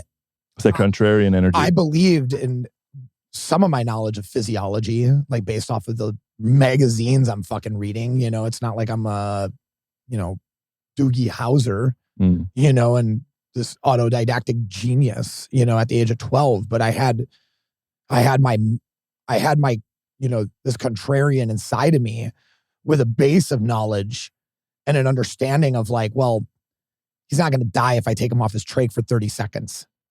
Right. So it's like, why not take him off his trach for 30 seconds and see what happens? Right. He's not going to die if I put Andy Capp's hot fry in his mouth. It's like, he may gag a little bit or something. But you're like there that. to like, but I'm there to fucking fix it. Right. Yeah. And I just believe that was me always kind of questioning authority. I mean, my parents tried to get me to do communion, and I literally would walk in the door of the church and I'd walk out the back and I'd go to my friend's house that lived 2 blocks away. My parents on the day of communion, when they get letters about everybody getting communion, they're like, why aren't you getting communion? I'm like, because I haven't gone to one class. Do you always have resistance to that like the church? What's your relationship with growing up in? I mean, I have faith. I believe in there's a higher power. I believe in there's God, but I don't believe that one individual has a greater authority to explain it than the other. And I don't believe that one ways to digest is another ways, So, I mean, when I was 18, I signed up for 3 theology classes when I was in college. Desire to understand creation in a more expanded, higher perspective. Yeah, and how other people view it. Yeah, I mean, because like Christianity isn't the only fucking thing out there. Yeah. There's Native American religions, there's Buddhism, and Buddhism isn't obviously a religion, but it's a way of life, and that's a way of religion for some, and it's like, so there are these other things that I wanted to learn, because obviously one thing can't have the answer. It's a friend of mine has this saying, and I'll probably slaughter it, but you can't like shop for your debunking theories in the same place that you shop for your conspiracy theories, right? So it's like you have to look on the other side of the conversation if you're going to have an educated opinion on one versus the other. Yeah, most people don't know why they believe something. Yeah, no, they don't. Yeah, and it's for me, like my beliefs have all become, cemented in a foundation based off of experience and testing my belief always. Yeah, that's what I always say. Faith is earned through experience. This whole idea of blind faith and just trust and give your authority and your empowerment away to a higher power or an idolized deity. But being able to take that responsibility and through experience earn faith, because in those experiences and going outside your comfort zone is where you realize there is something, whatever you want to call it, the unnameable, guiding me, because I've had so many different experiences where that's the case. Yeah. Yeah, I mean, I think that I think personally, the always looking outside of what is being said to me is how I've gotten this far, right? Where a lot of people, they seek advice and then they follow the advice. It's like, I'll seek advice and then I'll seek advice elsewhere. It's like, get a second opinion, just like a doctor, right? It's like, I'm always looking for that second opinion, which is why I'm always open to hearing something and being educated on something that even I think I may know, but I'm like, well, this person may know differently, not better, but differently. And, I mean, my fighting style was very different. Like people would say like, why do you do that? Why do you do this? But then like the next round that I'm going against them, that same punch that they know is fucking coming is getting them, because it was so different than any punch that they've ever been hit with. I had long arms, so I used to, instead of a straight jab, I used to throw this long under jab, and I would like go like this, and I'd turn right under their glove, and then I'd hook it and like throw a hook. And it was just like a weird move that people just, like, what the fuck was that? It was just super unorthodox. Yeah. And I think like an unorthodox mind is like what we need in today's society, because it's so easy to just be educated, right? And like know the truth. Like, oh, you just know the fucking truth? Like, who wrote that book? Like, they have a bias, right? So it's like, that science has a bias, because if that science was done, like, who is it funded by, right? Like, to get that decision, like, what was the thesis, And it's like, oh, you read that study? What was that study based off? Correlated, correlation or causality? Like, Was it, direct or was it indirect? What were the control variables? You could have so many fucking things that you can sit there and ask, but really, if you don't ever ask them, you'll never know. And then you're just blindly following, where it's like, we need unique leaders. We need innovators. A friend of mine, he wants to start a company, and I've been helping people with starting companies and seeing like, what is the unique value that you can bring into the world, right? And then how do I help you take that and put it into something, right, that is meaningful, that has context, that has product, whatever it is that will help you achieve your goal. Well, look at like PayPal, like Elon Musk, right? You could be like, well, look at Elon. He's like literally saving the fucking world or something, right? With his electric cars. It's like, yeah, but that's not where he started, right? The guy literally helped people save 1% on credit card transactions in the beginning using PayPal, right? He wasn't curing anything. He wasn't solving like a massive dilemma in like society. It was like an economic dilemma, and it was a fractional margin of improvement, right? Where it's like now he's solving a CO2 crisis, right? It's like, so when you start something, you don't have to think about saving the world right away. You just have to think about like the first step that you would take to, to get there and to learn how to apply what it is that you are passionate about to create something that gives you forward momentum. And that forward momentum will take you into that next thing. And if one day you someday create that heroic thing that you see in your mind, well, that will be something that you work to. And it'll be something that will be fucking amazing, right? Versus just like, I'm going to shoot for the moon right away and I'm going to let all this perfection impede progress, and then it just never happens, right? Oh, that's powerful. That's powerful. Take us back to the moment, because I'm really curious. You blow your shoulder out, all this emotional release. Is it in the moment you're feeling this emotional release? And take us through the process of, was there a deeper like closure or grieving process as it pertains to your brother's death in that moment? And take us through the transition from letting go of your fighting career and how you process that transition into what you did next.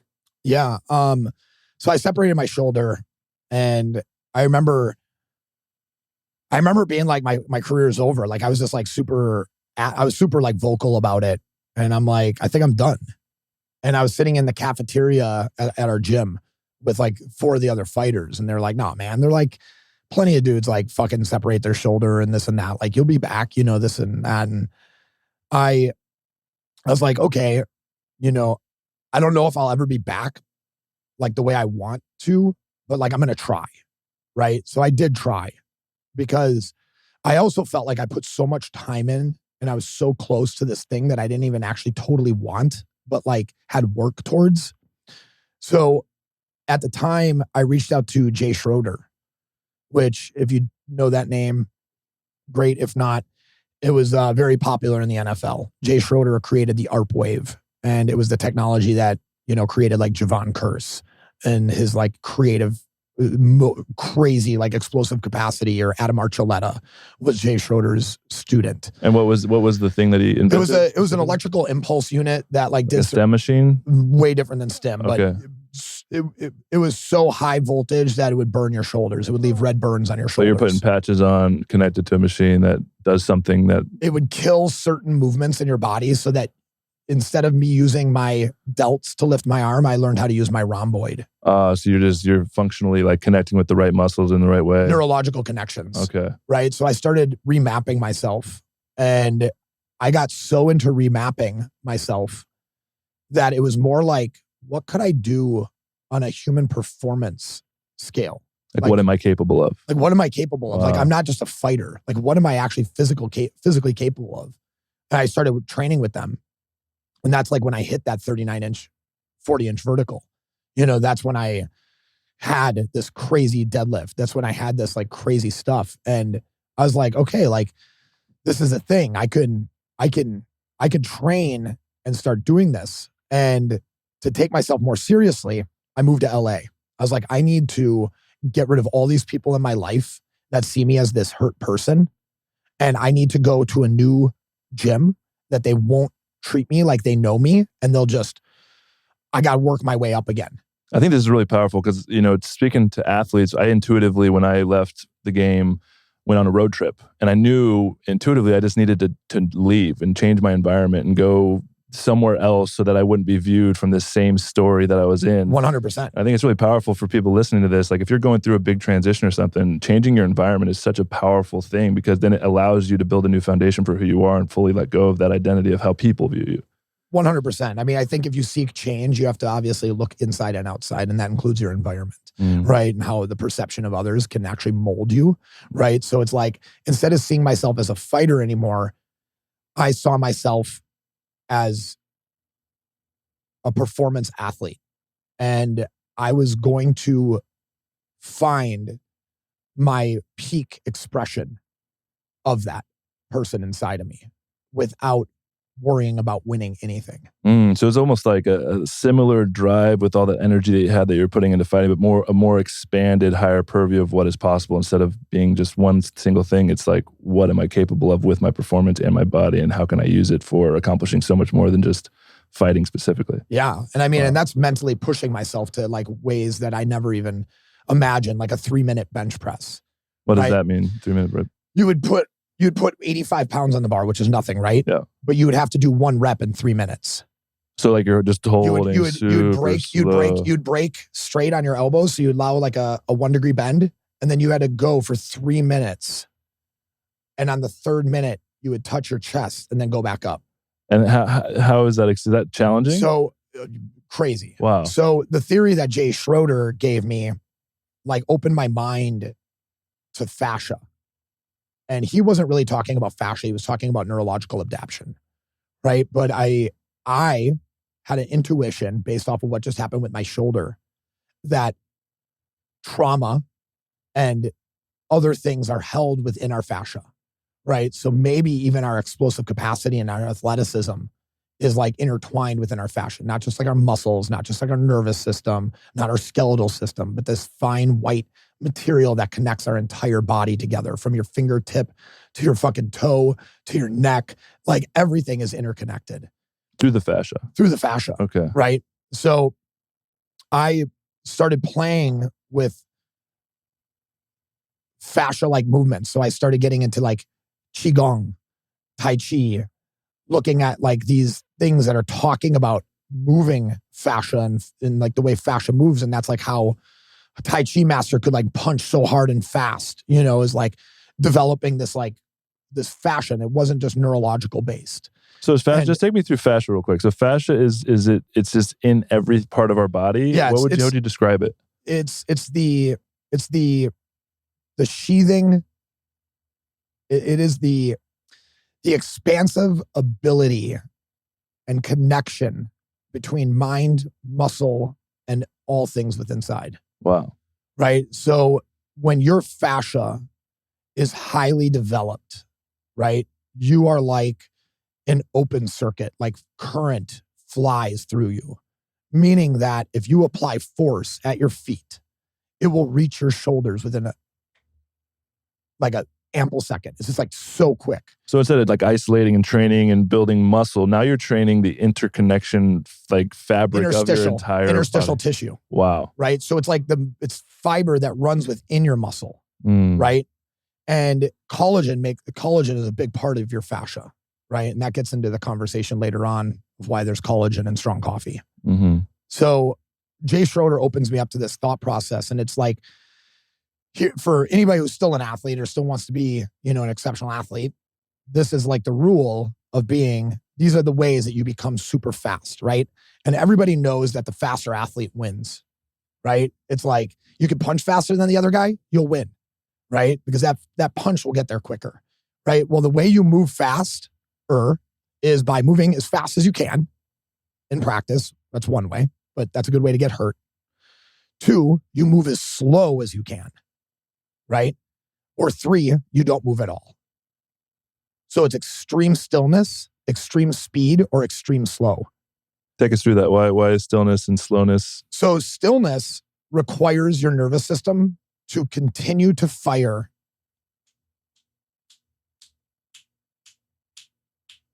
like that, right? Holding a lunge. You have to continue to fire. Okay, so you're holding stillness. The more weight you put on. Okay.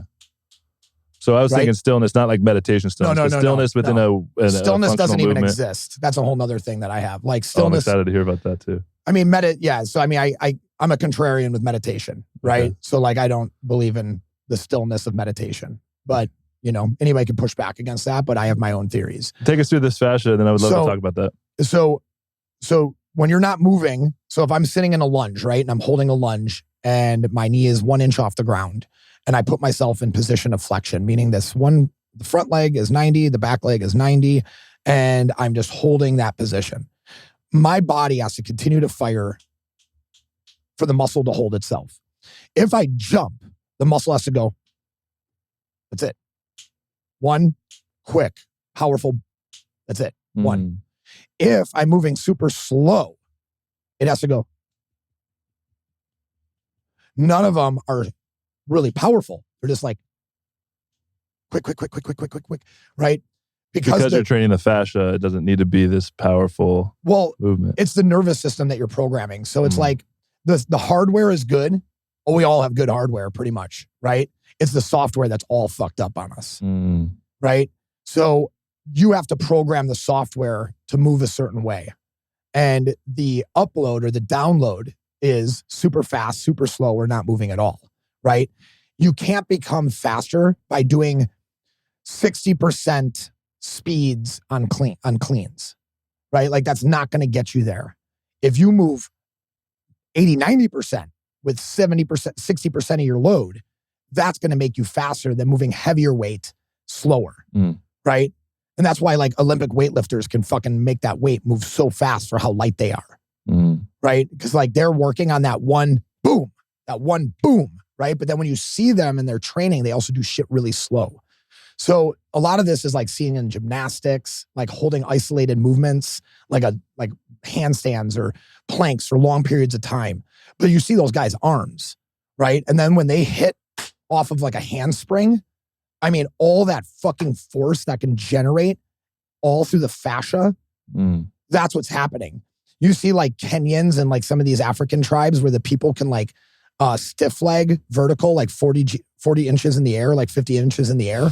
Their legs are just stiff. They're just using the fascia in their feet.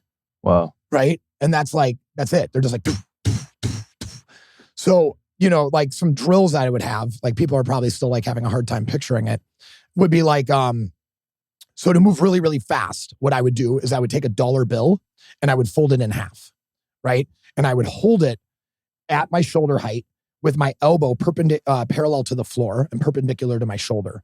And I'd have the dollar perpendicular to my elbow, right? Or parallel to my elbow. So it'd be, you know, here. I'd drop it. And then I would, without looking, I would have to dive my hand down as fast as possible and catch the dollar and bring it right back here. I had to do 100 reps on each arm. Damn. Right? And then a broomstick bicep curls, right? I didn't curl anything over like 30 pounds with both arms. I would literally just take like a broomstick and then I worked my way up to like a 20, 30 pound bar, but you would hold it just above 90 and then you would drop it. You'd lower your arms to your thighs. You'd slap your thighs and then you'd smack your arms up against the bar as hard as you can and catch it and bring it right back into that fucking first position. And you just go boom, boom. And it was just like as fast as you could, right? Or it was like with bench press, I would hold the bench with 135. I'd drop it and catch it on my chest and just blow it up in one blow. Wow. Right? And it was like me meeting it and dead stop. That was a dead stop, drive, or it was a catch through drive, right? And did this just totally like all your PRs and your weight and your strength improve? I had people being like, dude, you could probably walk on the into an NFL team right now. I was going to ask that earlier. Like, did you ever get an opportunity for that? They're like, you would literally just destroy every combine record. You know that, I mean, at the time I had 11 and a half broad jump. Wow. And that was me not even training broad jumps. Like that was just me doing lunges. I would hold lunges for like 5 minutes, you know, a single leg lunge. And then I'd lunge for 2 minutes. And then I'd rest. And then I'd hold the other leg for 5 minutes and then lunge for 2 minutes. You know, and it was just like, it was out of this box training. But what it did is it opened up my mind to move differently. And it wasn't always about like weight or, again, unconventional thought, finding a solution. And really it all started with them just trying to repair my shoulder and like have me do these weird movements with this stim on my shoulder. And then it like accelerated and they were kind of like, you're a freak. Let's see how much more you can do. So Jay Schroeder and Colin, his son, kept on working with me even after I left fighting. And I moved to California and I went down and trained at the Body Shop with Antonio McKee, and who his nickname is the Black Blanket. He's like undefeated. I mean, his son is an undefeated wrestler in the state of California and undefeated in fighting now in Bellator's. AJ McKee's never lost. Wow. The only person almost as good as AJ was his dad, Antonio, who I think only had like one loss in wrestling in his entire career. Wow. So I joined these boys. I was one of 2 white dudes on this team. It was wrestling? This MMA team. MMA team, okay. Because when I went down to LA, I still like needed that brotherhood. I still like was connected to that fighting. So it wasn't necessarily professionally, but you wanted to join the team to be a part of it. I still wanted to train. Yeah. And they tried to get me to fight. And I was just like, man, I'm just not mentally like there. Like, I'm just not that way anymore. They met me when I was still fighting. So then I came back to them and I wasn't a fighter anymore, but I still wanted to train. And that's when, some other things started happening. I was out in LA for less than 2 weeks and I had like 6 movie auditions. Was that something you were pursuing, or did those opportunities just present themselves? Like presented itself. Wow. At the time, there weren't a lot of dudes who were like jacked and tattooed and like looked a certain way. It wasn't really like culturally. Looked hot? Yeah. I mean, it just wasn't like it wasn't like culturally like correct yet. It's more of like an energy thing too, right? Because there are guys that can look the way, but the way you embody it because you've been through all this experience, I'm sure it's something you can't even put your finger on just because you like have this energy about you. Totally. Yeah. I mean, I was literally, it's funny, like there are like 5 movies out there that I was like, oh, I auditioned for that part. It was kind of wild. Like Taylor Lautner roles that. Oh, wow. Yeah. Like. That would have changed your life, huh? Yeah. There was. Different timeline. Tom Hardy. Wow. That like I was going to be in a movie with, him, like just different things. Did you just end up not getting the part? Is that how? Yeah. I mean, I was not really in the headspace to sit there and like learn lines and do all these things. The acting skill set wasn't necessarily fine tuned. No, it definitely was not. Yeah. It definitely was not. I mean, I've blown some incredible auditions just because I'm not a remember your lines kind of guy. Mm-hmm. I really like, when I said action star, I'm like, action stars will sometimes say like 1,000 words in an entire script. Yeah. I mean, look at Rambo. He shot at shit for 42 minutes, so it's like Rocky 2 or 3, I think was like 1/3 montage. So 1/3 of the movie is actually an entire montage of like Rocky 2. Wow. So it's like really, he only had to have like less than 40 minutes of speaking roles. Yeah. Waiting for that opportunity to present itself. Yeah. Totally. But I had other good things happen. I, met the people that were making The Biggest Loser and they wanted me to be on their show. I auditioned for that. I came a close second, like year after year after year. The Biggest Loser as far as like a trainer to train these people? Yeah. Be a trainer on the show. And at the time, I also started working as like at this premier gym in Sherman Oaks, like training all these celebrities in like this like very high profile group fitness facility. And, that really just happened though, like by chance. I met the founder of the gym and in less than like 2 weeks, I was training like some of his most popular hours of classes and his entire staff was fucking furious because he had never hired anybody that didn't have to intern for like 3 months. And I just like walked in and knew it, but I also thought different. I like was using rubber bands differently than anybody. I was like mixing kickboxing into the classes, which they'd never seen. I was having people learn actual wrestling takedowns, but never having them take people down. It was actually then that I started forming a fitness. I had my own fitness system that I was forming called CFM, context-free movement.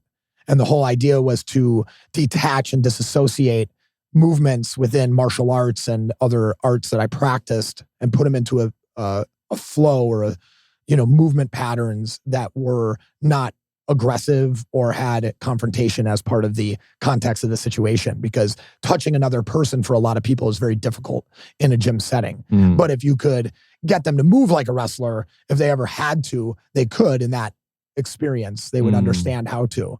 So I started applying that.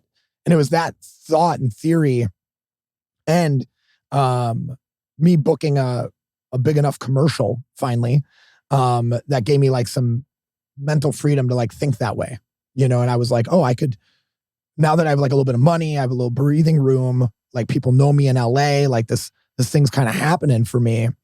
And it was literally that day that I was on set that I got a text that my dad was diagnosed with cancer.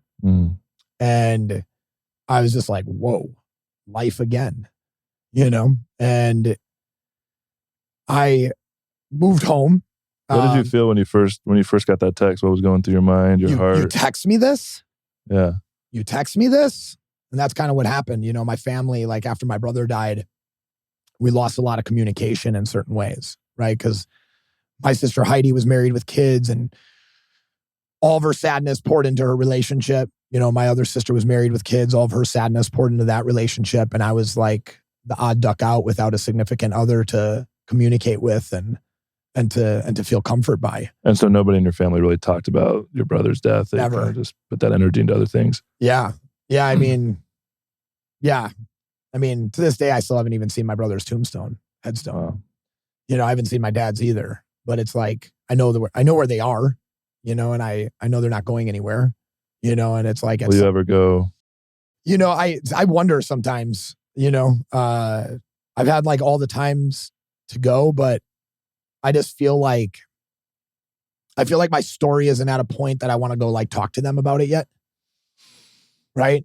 And I've always been kind of waiting for that, like that last aha moment to just be like, I am the one, you know, I'm the one that like changed the course of our generation. Like I am that one, you know, like people talk about be that one, you know, and like every family has one. It's just whether or not they ever actualize it. And it's like, I am that fucking one. And, you know, I think my dad started to see it at the very end. I remember one time when he was very close to death, I was stopped in to visit him at the hospital and I overheard him bragging about me to the nurse. How did that feel?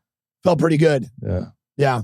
I mean, considering that I did it my way, you know, and I didn't do it his way, and the fact that he was able to at least recognize it.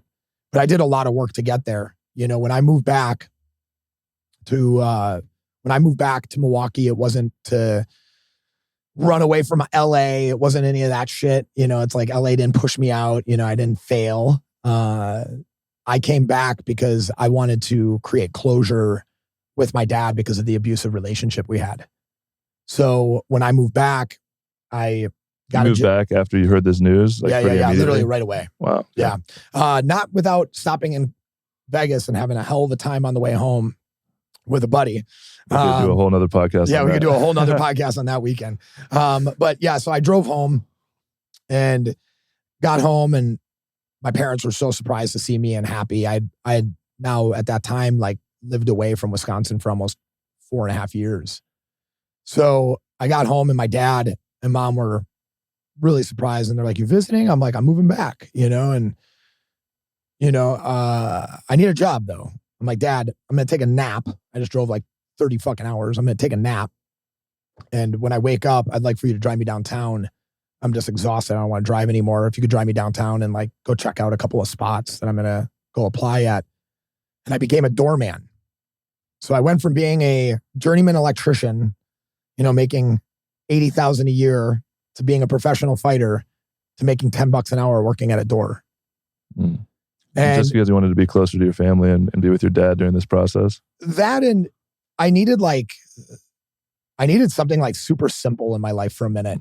Like a reset. Yeah, a reset. And I also knew, I'm no dummy, I also knew that if I got a job on the street with the most money working downtown and I was the face of a bar, because if anybody put me at their door, I'd become the face of the bar, just like with my personality and shit. And I'm like, at the time, dude, I'm like 225 pounds, 19-inch neck. I have a mohawk. I have plugs in my ears. I'm like all out badass, fucking like something that Milwaukee has not seen really before. And get me on the streets. Let's go. Exactly. And words traveled fast. It was like people knew like there was a dude at the still that was a, fucking awesome dude and this and that. Like it kind of, I fit in on this street. Well, I got a guy that actually was a regular at that gym to invest in my gym. And he actually went to high school with me. He was a couple years older than me. He had done well for himself since I left. He like took over his family business. And so you had a vision of starting a gym?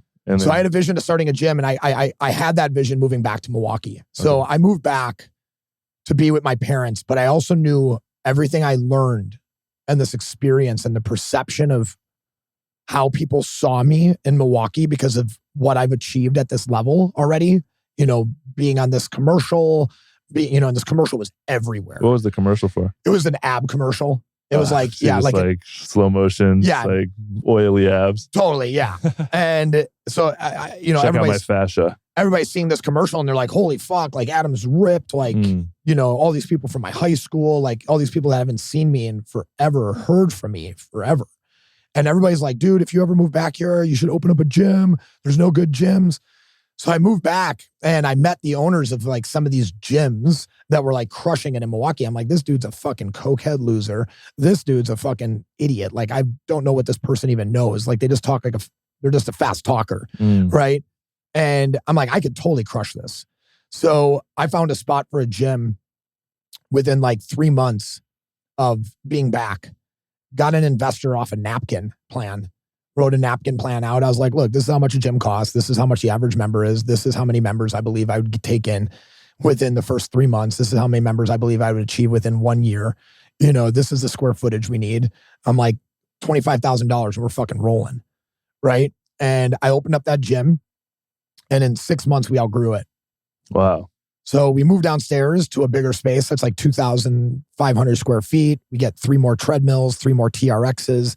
And I was starting like my own thing. Like I created something that hadn't even been, done before. We were using self-propelled treadmills from like the Woodway Curve and TRXs and kickboxing. And I had 2 classes that we offered, rip and run or hit and run. So it was like you either were boxing and running and doing a small amount of resistance training, or you were doing all resistance training and running, right? And some of the running was like speed walking or sprinting or jogging or running backwards. Like no matter what class, you had to walk backwards for 3 minutes, right? Which like, funny enough, you look at like knees over toes guy and things like that. And everybody's like talking about walking backwards now. Where the reason I started walking backwards is because it helped my lower back feel better.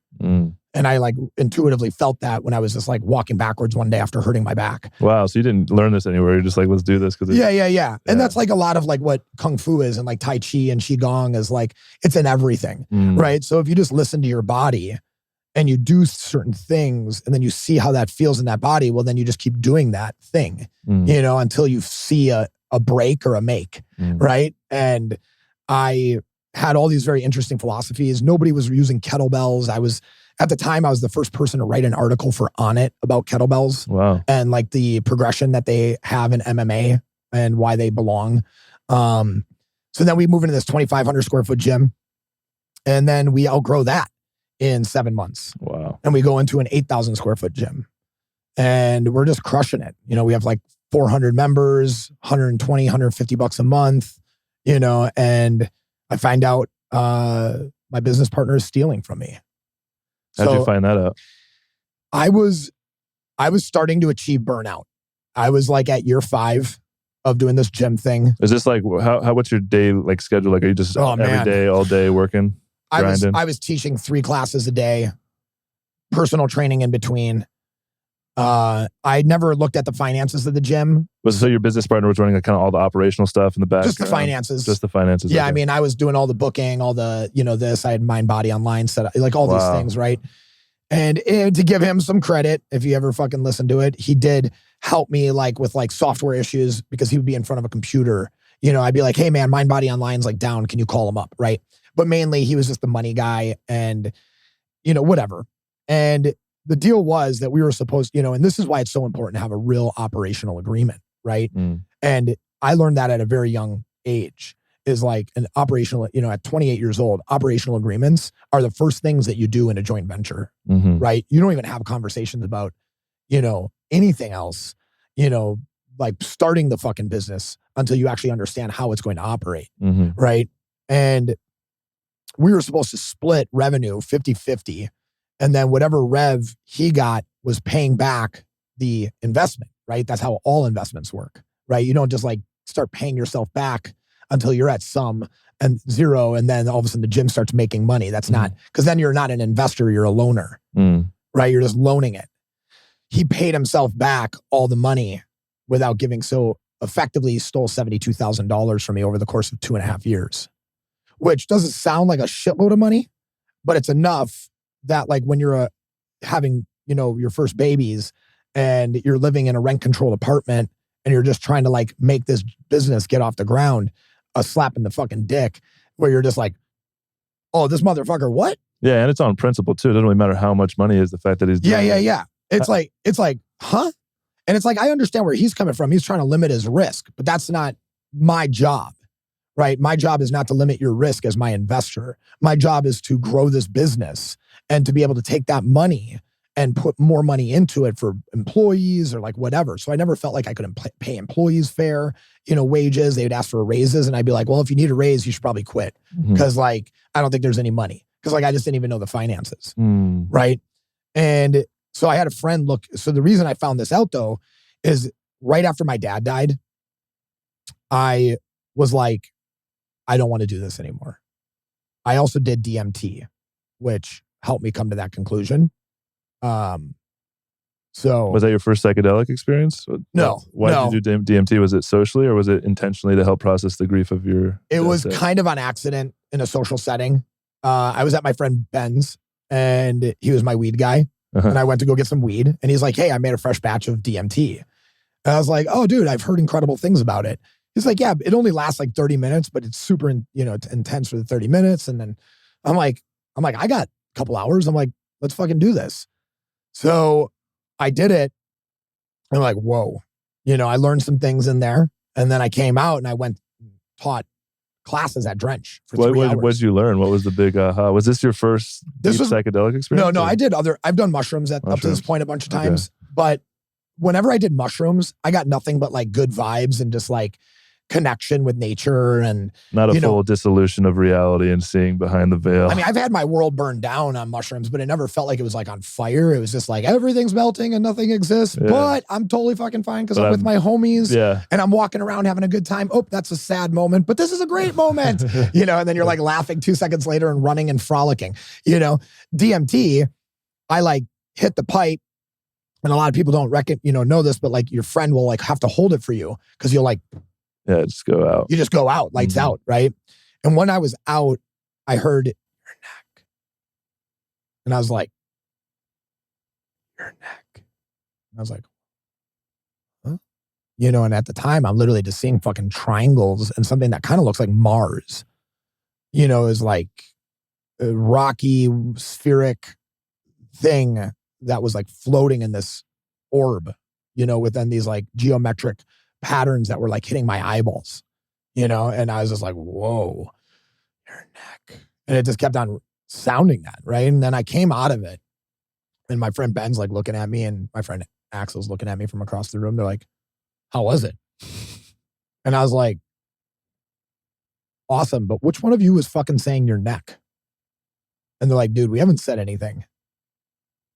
And I'm like, are you sure? And I thought they were fucking with me, and I'm like, all right.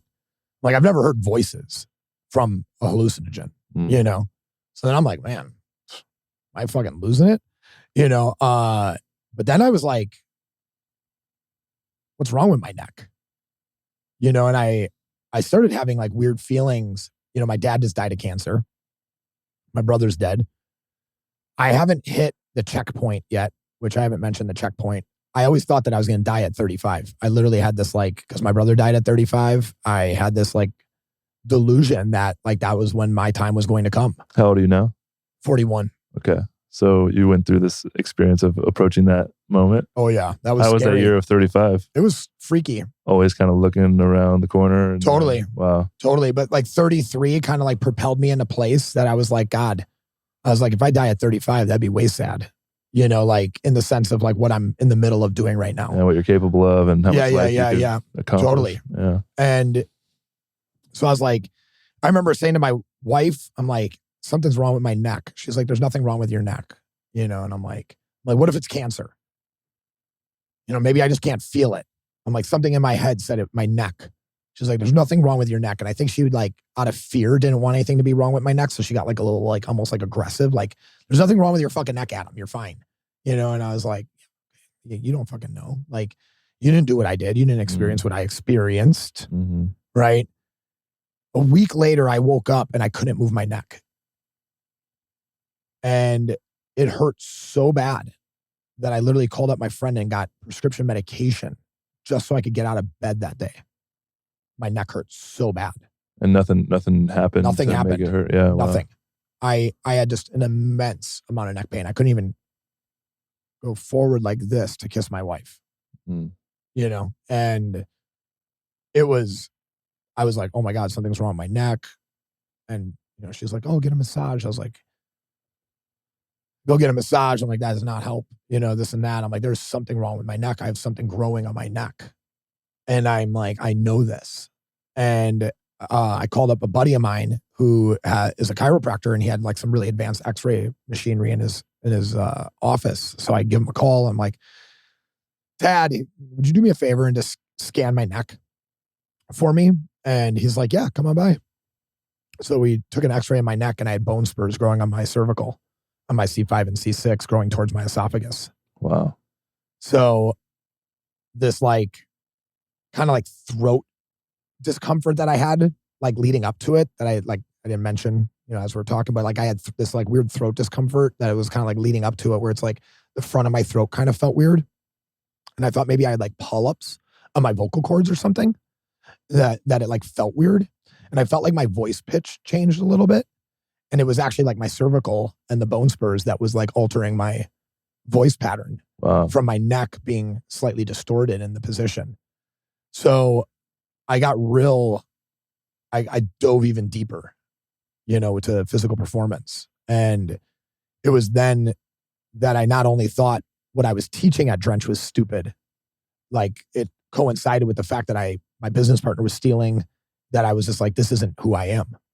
Swinging heavy kettlebells, throwing this shit around, like this is not sustainable for my future and for my health. And if with this going on with my neck. So I dove deeper back into Qigong and Tai Chi and some other movement stuff, and, you know, looking at different movements and, you know, in the neck. And I stumbled upon Ido Portal. And, you know, if you would have said that name like 5 years ago, everybody that was in fitness would be like, oh my God, Ido, you know, but people don't hear about him as often anymore. But Ido is one of the most skilled movers and educators in movement, you know, in the world. And, you know, he's from Israel and like was, you know, highly trained in capoeira but has traveled the world. He chooses to be single and to be kidless so he can just continue to learn the human body, like at like the highest level. And I went to Vancouver to go do this thing called the Corset. And it was a course on how to align your structure and certain movements that are shown throughout time and proven throughout time through these Eastern philosophies that would alter my structure so I could move and be pain-free again. Like your human organism. Yeah. Not just physically, but kind of energetically on a cellular level, spiritually? You know, in certain ways, yes, but like don't get too flighty with it, because when it really comes down to it, his esoteric, it's like it's purely about the body. Right? It really is for him. Mm-hmm. Like it is purely about the body. Like, yes, the mind is a tool that you have to like strengthen to continue to train at a higher level to believe it's possible or like whatever it is, but it was always about perfecting the human body. Right? So it was like could you do a one-handed handstand? Right? Like that doesn't solve a problem for anybody, but that was what they were teaching at the highest level of what he does, right? Like crazy locomotive patterns and backflips and weird things like that. Like at the highest level, it didn't make sense to me because it was like Cirque du Soleil, but at the lowest level to prepare the joints in the body for this type of movement, it totally made sense to my problem. So I went and did this corset and I learned these like neck movements that would allow my spine to roll and certain things that I started disassociating parts of my spine.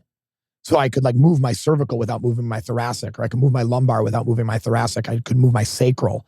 So I was independently moving my spine for the first time in my life consciously, which as an athlete, that's like what we're really good at naturally in a way, is like positioning ourselves to compensate to make the move.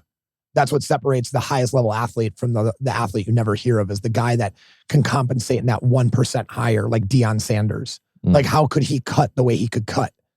You know, he would like cut, drop weight, shift weight, bounce up, you know, but it was all in one movement. Boom. Right. It was a collapse and expansion of his like skeletal structure.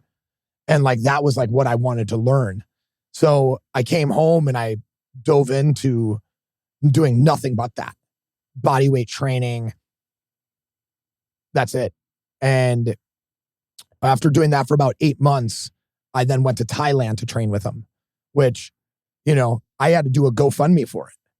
Like I didn't have the money. I'm raising 2 kids. My wife, you know, is like we're making a collective of like maybe like $5,000 a month, you know, between what we're doing. It's Milwaukee, you know, it's like Milwaukee money doesn't translate to go to Thailand. Right. So it's like, you're good in Milwaukee. Like we're eating grass-fed burgers and fucking living in a nice place downtown Milwaukee on $5,000, $6,000 a month. But like, you're not traveling to Thailand to take a $4,000 course. So I do a GoFundMe and my clients funded me to go do it, and some other strangers. It was really amazing. And I went to Thailand for 2 weeks and did nothing but movement. And when I came back, my neck didn't hurt again. And I've, you know, still do a lot of that stuff today. I've fallen away from some of it, but I'm now just like getting back into it as, you know, as I have more time and space for it. And really it was like, I got to go on this journey. And when you look at the year it was when I was 33 and 32. And I had like friends like previously always telling me like, dude, your 33rd year, you're just going to do some incredible things. Like your 33rd year. And they were like people that were like, had like really like good intuition, like sage type people. And they none of them knew each other, but they always would tell me that I would have this incredible year in my 33rd year. And I'm like, does everybody have an incredible year in their 33rd year? And they're like, no, but they're like, I'm feeling your 33rd year is going to be this year. Right. And funny enough, it's the year that like, I found out later on, maybe where they were bringing it from is the fact that like Jesus comes back into the Bible at 33. It's the Jesus year. It's the Jesus year. Right. So, but what's wild is 33rd was my year. Right. So it's like, I went to Thailand, came back, had a message waiting for me asking if I would teach a handstand course at Paleo FX in Austin. And I was like, wow, yeah. Like you're going to pay for me to fly to Austin to teach handstands at this convention? I'm like, fuck yeah. So I went and did that, met some other people, started, you know, this and that. All of a sudden I get a call from the people from Biggest Loser. And, you know, I'm like, yo, I don't have time for this. They're like, you got it. They're like, it's not Biggest Loser. It's a new show. You don't even have to audition. We want you. You're a name that we've been dancing around for 5 fucking years. You know, they're like, welcome to the show. Like, if you want to do it. And what was the show? It was called Strong. It was on NBC. It was the top 10 trainers in the world. And we were like transforming women's bodies while like living with them and like competing side by side with them so they could stay in the competition. So we had to win competition so they could stay and continue their transformation. So one coach to one contestant, you guys would compete together? Yep. Awesome. And then within that same month that I get this thing from Strong, I get a call from Versace. Now, at the time I had been like going back and forth to New York and doing some modeling, but it kind of felt dead for like 2 years, like fell flat after I had this like, I did a runway show for Marc Jacobs and I got in trouble by like a pretty high up fashion person at the runway show because I flexed at the end of the runway. You're not supposed to do that. I was not supposed to do that, everybody. But did they get after you right after you got off? well, when the audience is like cheering flex, like, look, I look like a totally different model than anybody else. It is shredded. I'm 3 inches shorter than everybody. I'm fucking shredded and I'm wearing a Speedo and everybody else is wearing clothing. I was supposed to wear clothing, but my legs were too short to wear these pants. So do just underwear. So they're like, let's just do underwear with them. So I hit the end of the runway show and I throw like a really nice, like Frank Zane, like kind of like double bicep into like a little like cobra flex, you know, throwing my arms up over the head and then like did it like a nice little turn and then like went back. Started feeling yourself a little bit. Yeah, it was like, it was nice, you know? And I get back and the guy's like, what the fuck was that? And I was like, yo, man, I'm just giving the people what they want, you know? And I'm just giving them not on my runway. That's exactly it. And I'm like, he's like, go sit the fuck down. And I was like, what the fuck did you just say to me? I'm like, one, the runway show's done. Don't ever talk to me like that. And I'm like, I'm going to go over here where other people are way fucking cooler. And so as I'm walking over there, he comes and taps on my shoulder. He's like, Mayor Giuliani wants to take photos with you. I was like, see? That's awesome. And that's all I just took photos of Mayor Giuliani and some other people. And I like sat there and fucking winked at him the whole time, you know, smiling at him in a way, like, bitch, I told you. And then I get another tap on my shoulder and they're like, Rose McGowan wants you to come on stage with her for like the awards giveaway that they're hosting after this, you know, for like city awards. And I was like, Rose McGowan wants me like up on a stage with her? I'm like, that's crazy. I'm like, I used to have the biggest crush on her in Scream. I'm like, she was so hot. I'm like, let's do this. You know, so I go over there, you know, get on stage with Rose McGowan and, you know, the whole crowd starts chanting Kiss and we like kissed on stage, you know, as like yeah. And I called my wife right after. I'm like, hey, babe, just so you know, I was forced to kiss Rose McGowan. And she's like, well, if you're going to kiss somebody, like, fuck, at least you kiss Rose McGowan. Yeah, good one. Yeah, it was a good one. But, you know, and then it was like 2 years, it just fell flat. And then all of a sudden I got this Versace gig in my 33rd year. Went and filmed the show. Came back, shut down my gym after I got back from the show. I said, fuck you, fuck Drench, I'm done. And opened up another gym by myself. And I actually gave it to the trainers when I moved to LA. And they just had to pay me back for the equipment. But they had like 100+ members, you know, at the time with the transfer. Like we lost some people and stuff. Me going out of show for 3 months, we lost like a bunch of members for Drench. It was just kind of like the sign that it was like time to put the nail in the coffin. And I just didn't feel like rebuilding something with this person that I didn't trust, you know, with the person who was stealing. Mm-hmm. So I opened up my own gym, opened up another gym. And then I get this Versace thing.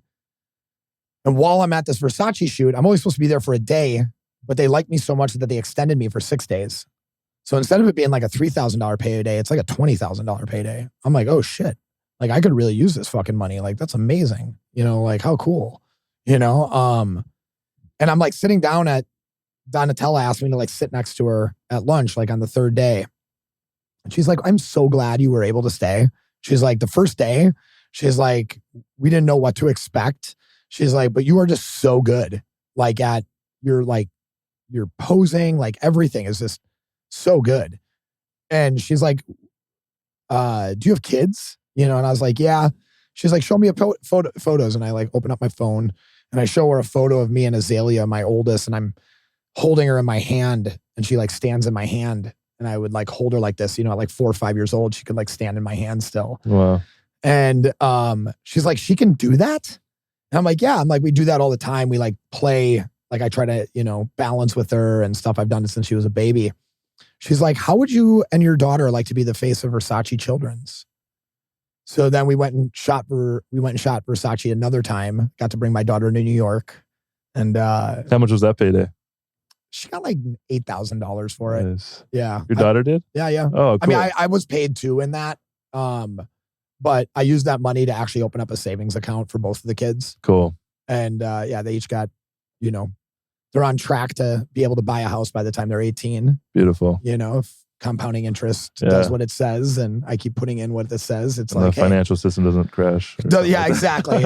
Exactly. At the worst case level, they're gonna have $100,000 at least in a couple of, by the time they turn 18 in the worst case scenario. Yeah. So I'm like, I used it to set them up, but I mean, it was wild because I went from like these, like my life is always kind of just had, and I think it's because of my persistence and resilience and effectively like what I consider being strong is the fact that I've had the highest highs and the lowest lows just come right after one another. Right. And it's like life is always going to bring lows. And it's like, it's for you to earn the highs.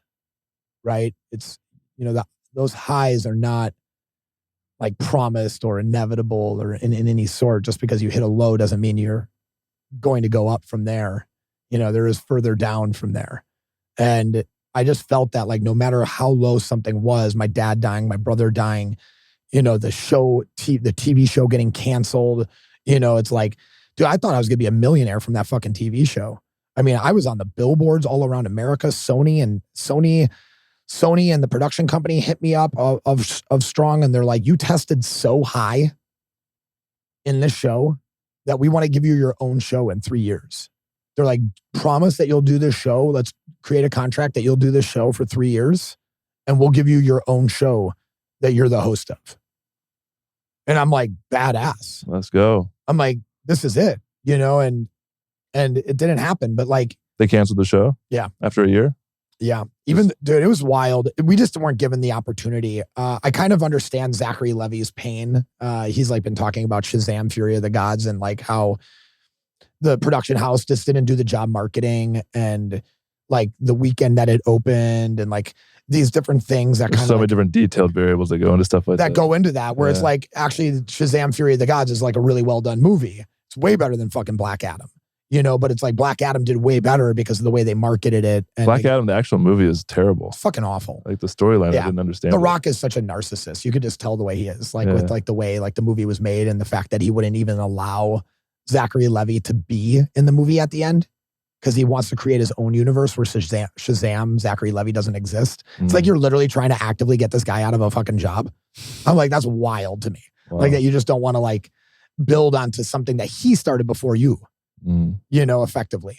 But he, so same thing happened to us.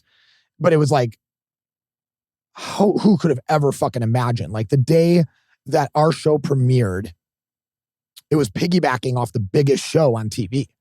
Like The Voice. Yeah. So it was like, people are just going to stay on to watch this awesome show because like it's Sylvester Stallone, producer, this person is the host, like, the commercial was fucking badass. It was all this.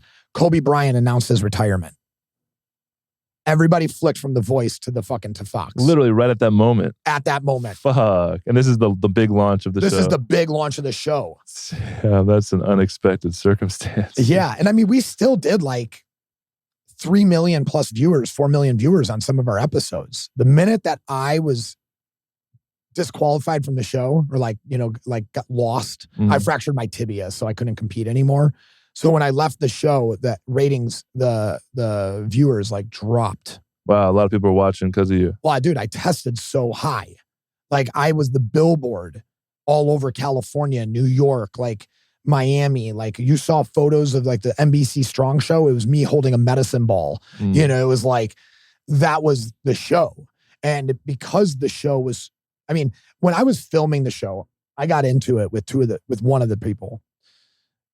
Well, I got into it with 2 people at first, but it was a giant misunderstanding that in some ways kind of almost came off racial. It was like a really crazy thing that I was like, never had been experienced to.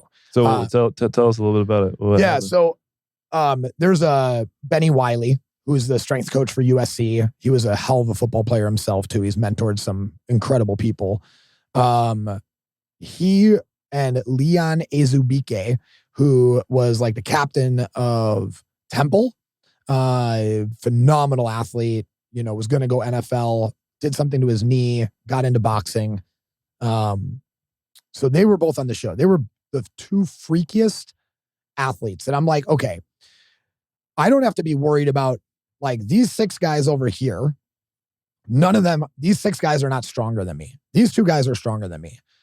These 6 guys are not faster than me. These 2 guys, one of them might be as fast as me, Benny Wiley, right? He's a running back. He's fucking just a genetic freak. And he trains harder than anybody I've ever seen in consistency, right? So I'm like, okay, these 2 guys are the only guys I actually have to worry about beating me, right? And so in the first competition, I like decimate everybody and I get to choose who goes to the elimination tower based off of the fact that I have the power of the position. So I'm like, Leon, I'm going to send Leon, dude's a fucking giant. The biggest competition. Yeah. And he kept mean mugging me too, like throughout like the beginning of the show a little bit because I was a fighter and he was a fighter. I think like he wondered like who was like going to be a better athlete, of some sort, and that was like in his head. Just eyeing you up and down. He was much younger than me. Okay. So it's like he had something to prove in his brain somewhere. I was there for a fucking paycheck, to be clear. Did you guys ever talk? Like in the... yeah. We had to share kitchens. We had to be around each other a lot. And so that's were you guys talking or like, what was the energy like? Was there a friendship or was it all kind of keep to your own? Leon was kind of quiet and he like would say statements like, I don't eat sometimes just so I'm hungry, so I'm mad, so I compete with anger. Like he had like that kind of like mentality a little really bit. Like, yeah, he was like really something. Like after something. And I don't think it was the money. I think it was really to prove that he was like the best athlete there or like the most in shape or like whatever. Benny Wiley was like super humble, but you could tell that he knew that he was the one to fuck with, right? Like you could just tell. And I got in a conversation with Benny and I was like, look, I don't think I'm going to send you to the tower, this elimination tower. Because like, honestly, that's not the way I want to see you go out. Like, I want to take you out. And he's like, I respect that. Well, the show got in my ear. They were listening in on that conversation. And they're like, you have to consider Benny. And I was like, well, Leon's already going to the tower because they lost the thing. So now you want me to choose Benny, the only other black guy on the fucking show. And they're like, well, think about it. He's the only one that could beat you. The show literally was like, he's the only one that can beat you. They're like, we've seen all your numbers. Like they gave us like all these tests, like sports conditioning tests, strength tests, vertical tests, like everything. He was the only one that was comparable to me. Like when he saw my vertical jump, he was like, damn. Yeah. I mean, I had a 4.5 inch higher vertical jump than he did. And he was like, oh shit. Yeah. They literally, him and Leon went, after I did it, they're like, do that again. So impressed. Yeah. They were basically like, I was like, yeah, it was a funny story because we were like close to an edge and I have a weird thing of heights and we were in like a hotel and we were like close to an edge that I didn't feel super comfortable jumping as hard as I could. So I only hit like 36. And I was like, can we move the testing thing over? And I jumped to 39 and they were like, what the fuck, and then I hit some broad jumps. So, I mean, like they saw, but then they saw the numbers. So I was like, you know what? That does make sense. I will send Benny in. I was kind of convinced to do it, right? It was for the show. They also were like, it'll make great TV. Like we have to like create conflict and this and that. And they were explaining it to me. I was like, I get it. So I say, Benny, the whole room goes fucking nuts. And the 2 black dudes like start ganging up on me and saying that it had something to do with the color. On the show and like while they're filming? Oh, yeah. Oh, fuck. And I was like, how the fuck could you say that to me? I'm like, my brother's black. I'm like, I don't have a racial bone in my fucking body. I'm like, I don't know what the fuck you're talking about. You two are the best fucking athletes here. I'm like, if I don't, and I was like sad, like, because I actually was looking up to Benny up to that point, but he like took like a weird course at that moment that it felt very like I was facing like their regression, like their like I was oppressing them of some sort. Like it was like, I was like, whoa. It was like the collective racial trauma from the history kind of came up in that moment and projected it onto. Dude, and they're in a room full of white people. Yeah. Like the entire room, the recording, the camera, the producers, like they're the only 2 black people involved in this whole show. And I'm like, oh, I'm going to eliminate one of you fuckers. It's like, but it had nothing to do with that. Right. Yeah. So me and Benny, funny enough, have become good friends after the show. He still stands by that I was the only one that would have beaten him. Leon let me train clients out of his gym when I moved to LA for free for 2 years. He's like made his house, we all had a problem with each other, but when they realized like when they finally heard my story, like after the show, like realizing like what I went through, my brother, my dad, having kids, this and that, and then fracturing my tibia. Man, they thought that I was faking my fractured tibia so I could get out of a competition to heal up or to like rest up, right? Like they all thought I was playing mind games, but I wasn't. I was just there to fucking win. So at first I had a problem with these guys. They had a problem with me. Was there any backlash from the public? How did that experience? Oh, dude, people in Texas hated me. Wow. So like, yeah, I actually had a couple of death threats. Wow. Yeah. They were like, you racist motherfucker, and like shit like that in my DMs. If I ever see you in Texas, like you're fucking dead. I was like, damn. How'd you deal with that? Did it affect you at all? I would consciously write back. I'd be like, I understand what TV makes it look like, but you do have to understand that the reason that this is an elimination competition. And if you're a fan of Benny Wiley or Leon, you would understand how good of an athlete they are. So my goal to win the show was to eliminate the only threats that I saw in front of me. Like, that's it. It's pure strategy. How did those people respond? Because there's a lot of people dealing with that hate, right? Some people dealt with it fine. Some people were like, whatever, call me, whatever they would, Uncle Tom. Yeah, I got called Uncle Tom a couple times. I was just like, but then like, me and Benny would hang out or something, or, like people would start seeing that. It was like short-lived, right? The real drama came when this guy named Kai Evans, who is this like fucking Pilates, like ballet instructor of some sort, tried talking shit to me one day.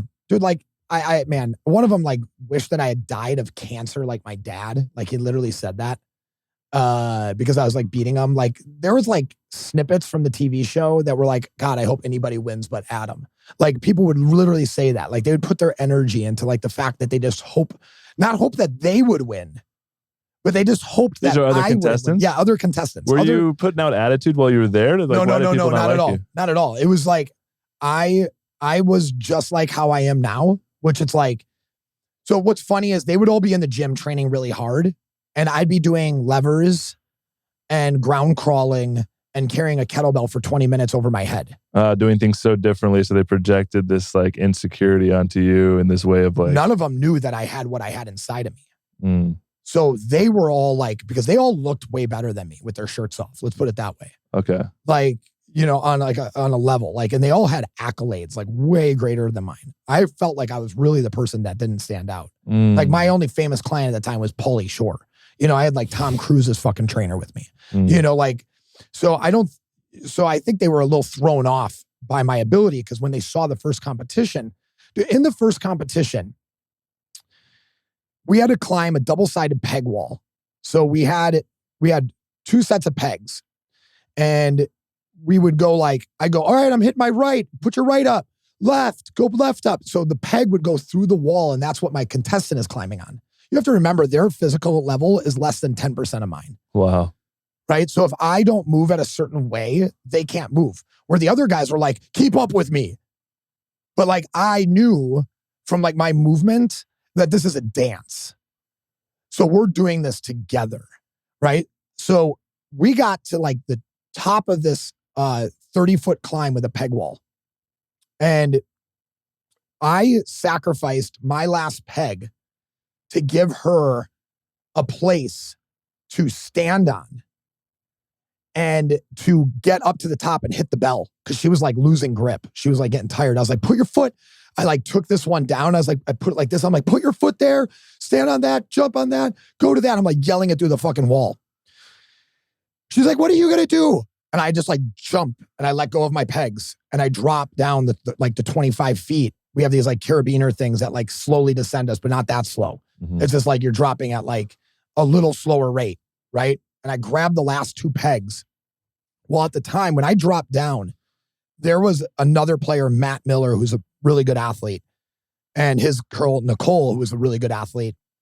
And they were almost at equal distance from the top that I was when I dropped down, like only like 2 pegs away. I took those last 2 pegs and I climbed 30 feet and beat to the bell before they did.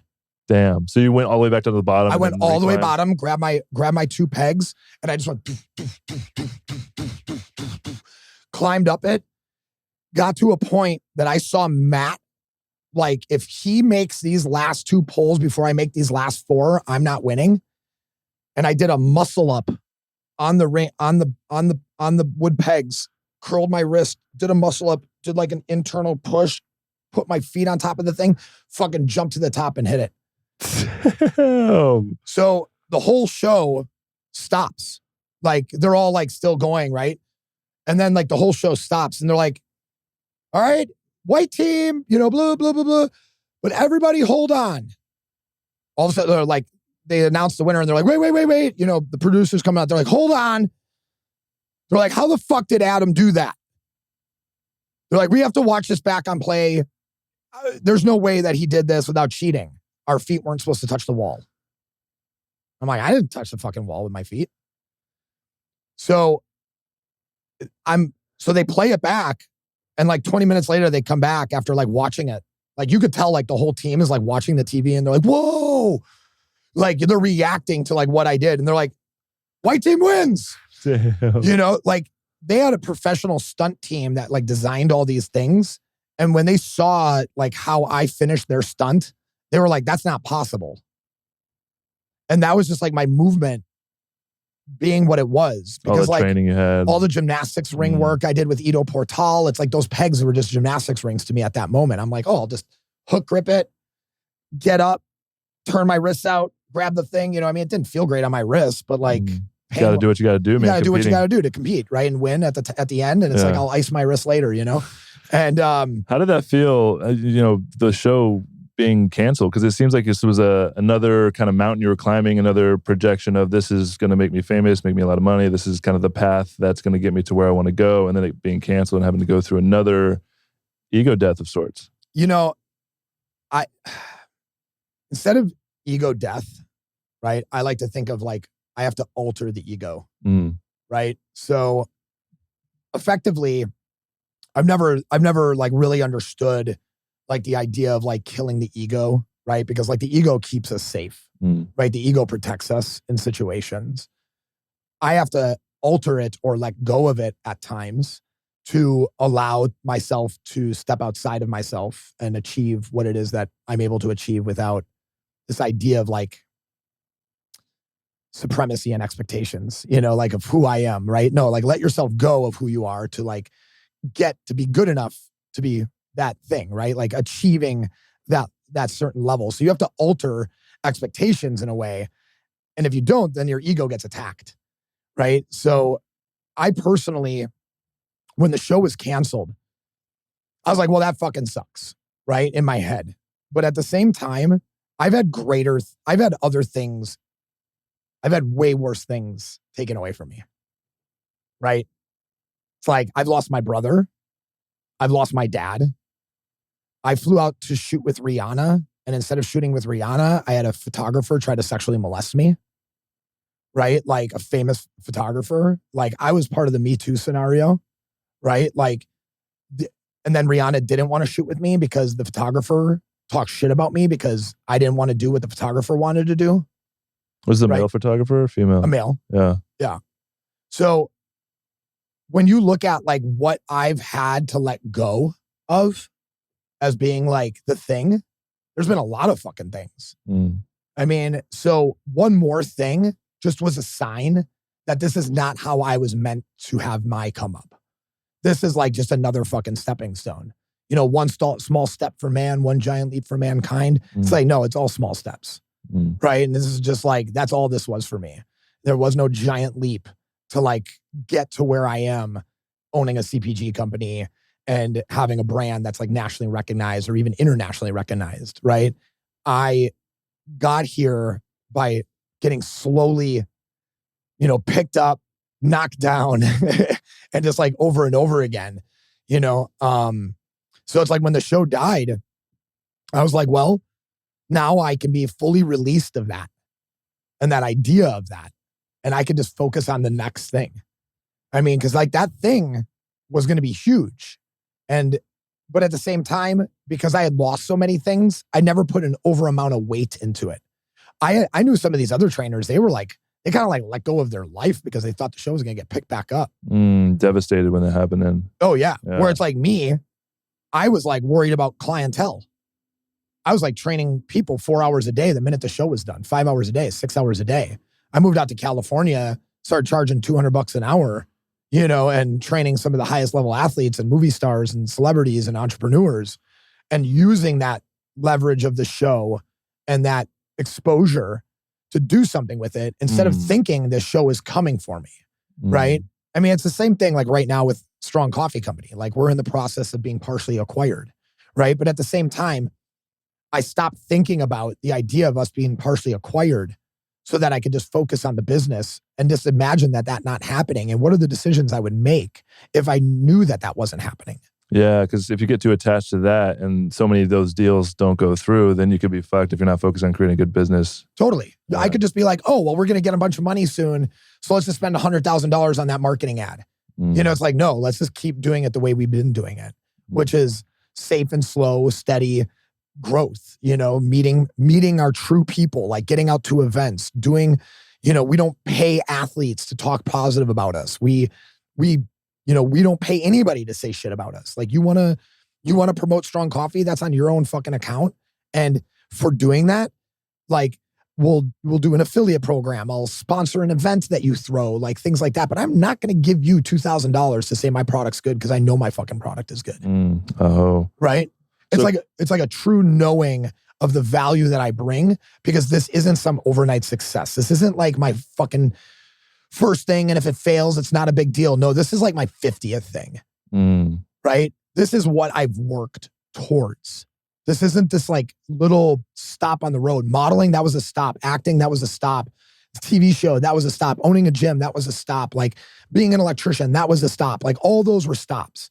You know, this is the fucking destination, right? And I'm not going to at any point give my ness away for nothing, you know? Take us through it, because it's really cool. Tell us how Strong Coffee, why Strong Coffee, with all of the energy that you have. It's almost this full circle moment talking back when you were 14 years old and first started drinking coffee. So take us through how Strong Coffee, the genesis of it, and how it evolved into what it is now. Yeah, I mean, the early stages of Strong Coffee actually happened out of chance. In my gym, the third one, the big one, we had this company that wanted to put a smoothie shop in the front of our gym. So I was like, great. So they spent all this money on this build out, and then they grew and they wanted to move out. And so now they left me with this like vacant, ugly space, but it had like a triple sink. It had a refrigerator. It had a bar set up and all that. And I was talking to my buddy, and at the time I was big into Bulletproof, and I was a Bulletproof sponsored athlete. And I was like, why don't we bring Bulletproof coffee to Milwaukee? Like, why don't we like do that? Right.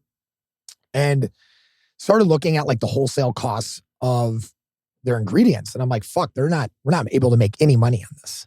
Right. So I started sourcing collagen and MCT oil separately, like no name collagen through Great Lakes Collagen. And I live 45 minutes from a Great Lakes Collagen, which is where Vital Protein started, which is where they got their collagen from. I started Strong Coffee as a collagen, MCT, and L-theanine-based non-dairy coffee protein creamer. The same year that Vital Proteins launched collagen protein. So like they're just talking about collagen protein, and I'm creating like a full thing that people want to put in their coffee. I launched it. And at the same time though, my dad, super sick, my wife is pregnant, and I don't have time. The first month we sell out a product, which was all hand packed. And I'm like, now I have to do more bags. I'm like, fuck, I don't have the time for this, nor the money. Right. So I'm like, this has to stop. I'm distracted. Right. I have kids. I have a gym. I have this. I have all this going on. I can't do this too. So I shut down Strong Coffee. In the closing conversation of Strong Coffee, when I shut it down, I was like, if I did this again, what would I do differently? And I was like, I would make it instant. So I would actually just put instant coffee in it. And it would have been a complete product. And it would just like change the game. As opposed to a creamer for coffee. Yeah, exactly. That you would then brew. So we had our own beans and then we had our own non-dairy protein coffee creamer. And our slogan then was roasted weekly, never weak. And it was like strong coffee. So we did this whole like campaign, brew, blend, thrive. And it was like a video of me like blending up all the ingredients and then working out, you know?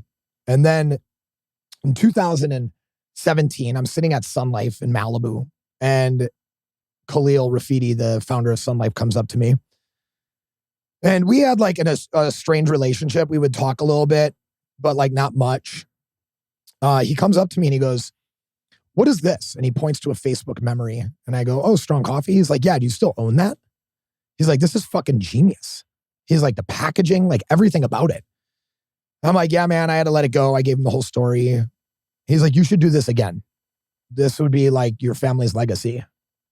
And I was like, all right. You know, I'm like, I don't even know if the Instagram or the URL is even available. I hop on to GoDaddy. URL's available. I buy it. Instagram, still available. Boom, boom. Just right there in that moment? Right there in that moment. Wow. I just bought it. 3 months later, I had a working sample. And in 2018, 5 months later, I launched the product. I wanted nothing more than the product to be good enough to be at Sun Life. Right. That was kind of one of the goals. That was the goal. On. Make the product good enough that Khalil would put it on his shelves. And Khalil has really healthy products too. It's the best, right? It's not just like a normal store. This is really high end, like as far as really good ingredients, sourced well, all of that. Totally. So I did it. And almost 3 years later, Sun Life put it in all their Sun Lifes. And within that same year, we were globally launched in Whole Foods, which was a fucking disaster. How did that happen? How did you get in Whole Foods? Because that's a lot of people who start these things. The dream is to get into Whole Foods. Yeah, man. Whole Foods was wild. You know, after getting into Sun Life, it was really like, you know, there's a big difference between wholesale and retail, like large retail, like grocery retail, like that. And I'd always been very skeptical of ever going into grocery with the size of the company that we have. You know, for anybody that's listening, it's like up until January of 2022, it was just me and one other employee. During COVID, we were filling orders out of our house. I had a 2,000 square foot house and 1,500 square foot of it, well, like 1,200 square foot of it was warehouse. Like my kids had a bedroom that they shared and me and my wife had a bedroom and we just used the kitchen for cooking. And we like ate in our bedroom where the TV was. You know, it was just like whatever we could do to keep costs low as like a bootstrapped company, right? I never went out and raised millions of dollars like other people have to try to create that growth, like buy that growth, right? I've like earned that growth that we've taken. And when I applied to be in Whole Foods, it was kind of like you ever see the movie Legally Blonde? Yeah. It was like, I like to compare it to like the idea of like Elle Woods, like waking up one day and deciding that she wants to become a lawyer and go to Harvard. That was kind of how I felt about Strong Coffee and it being in Whole Foods. I was like, we're going to go put it in Whole Foods and we're going to go global. And everybody's like, that sounds like a tall fucking order. Like, one, they don't just launch anybody. Like, that's a long road. Two, nobody ever gets a global launch. Everybody starts regional. Like, yeah, I understand what you're saying, but I'm telling you what I'm saying, right? And that's what I'm going to fucking make happen. And in the year of 2021, that's what I made happen. So I got on phone calls and, you know, sent samples and did the application and sent more samples and made more phone calls, may have sent even flowers to people. There's a lot of things. I was like, I basically say to people, like, if you want to get somewhere in retail, pretend that you're dating that person. Like, remember their birthday. Remember their kids. It's those little things that matter. Send them shit that will never let them forget about you, like their favorite mug on their desk. Whatever it is, right? I became that to that buyer at Whole Foods. And she got me into Whole Foods. I got myself into Whole Foods. She turned the key in a way, right? And it was like crazy. All of a sudden oh my God, we're going to go global. into Whole Foods. Well, during the time, there was a massive transition in Whole Foods. Amazon just bought them. The culture was shifting.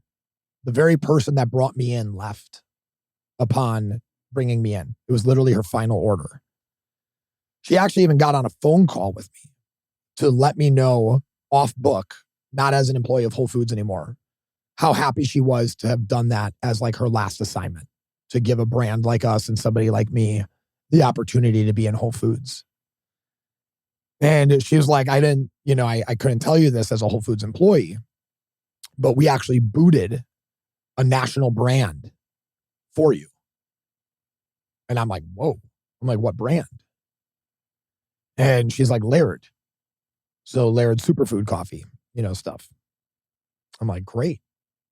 I'm like, there's a crazy story behind that of why that is karma. And kind of told her the story about how I actually was the first person to get Laird inside of retail using a retail connection that I had in the Midwest.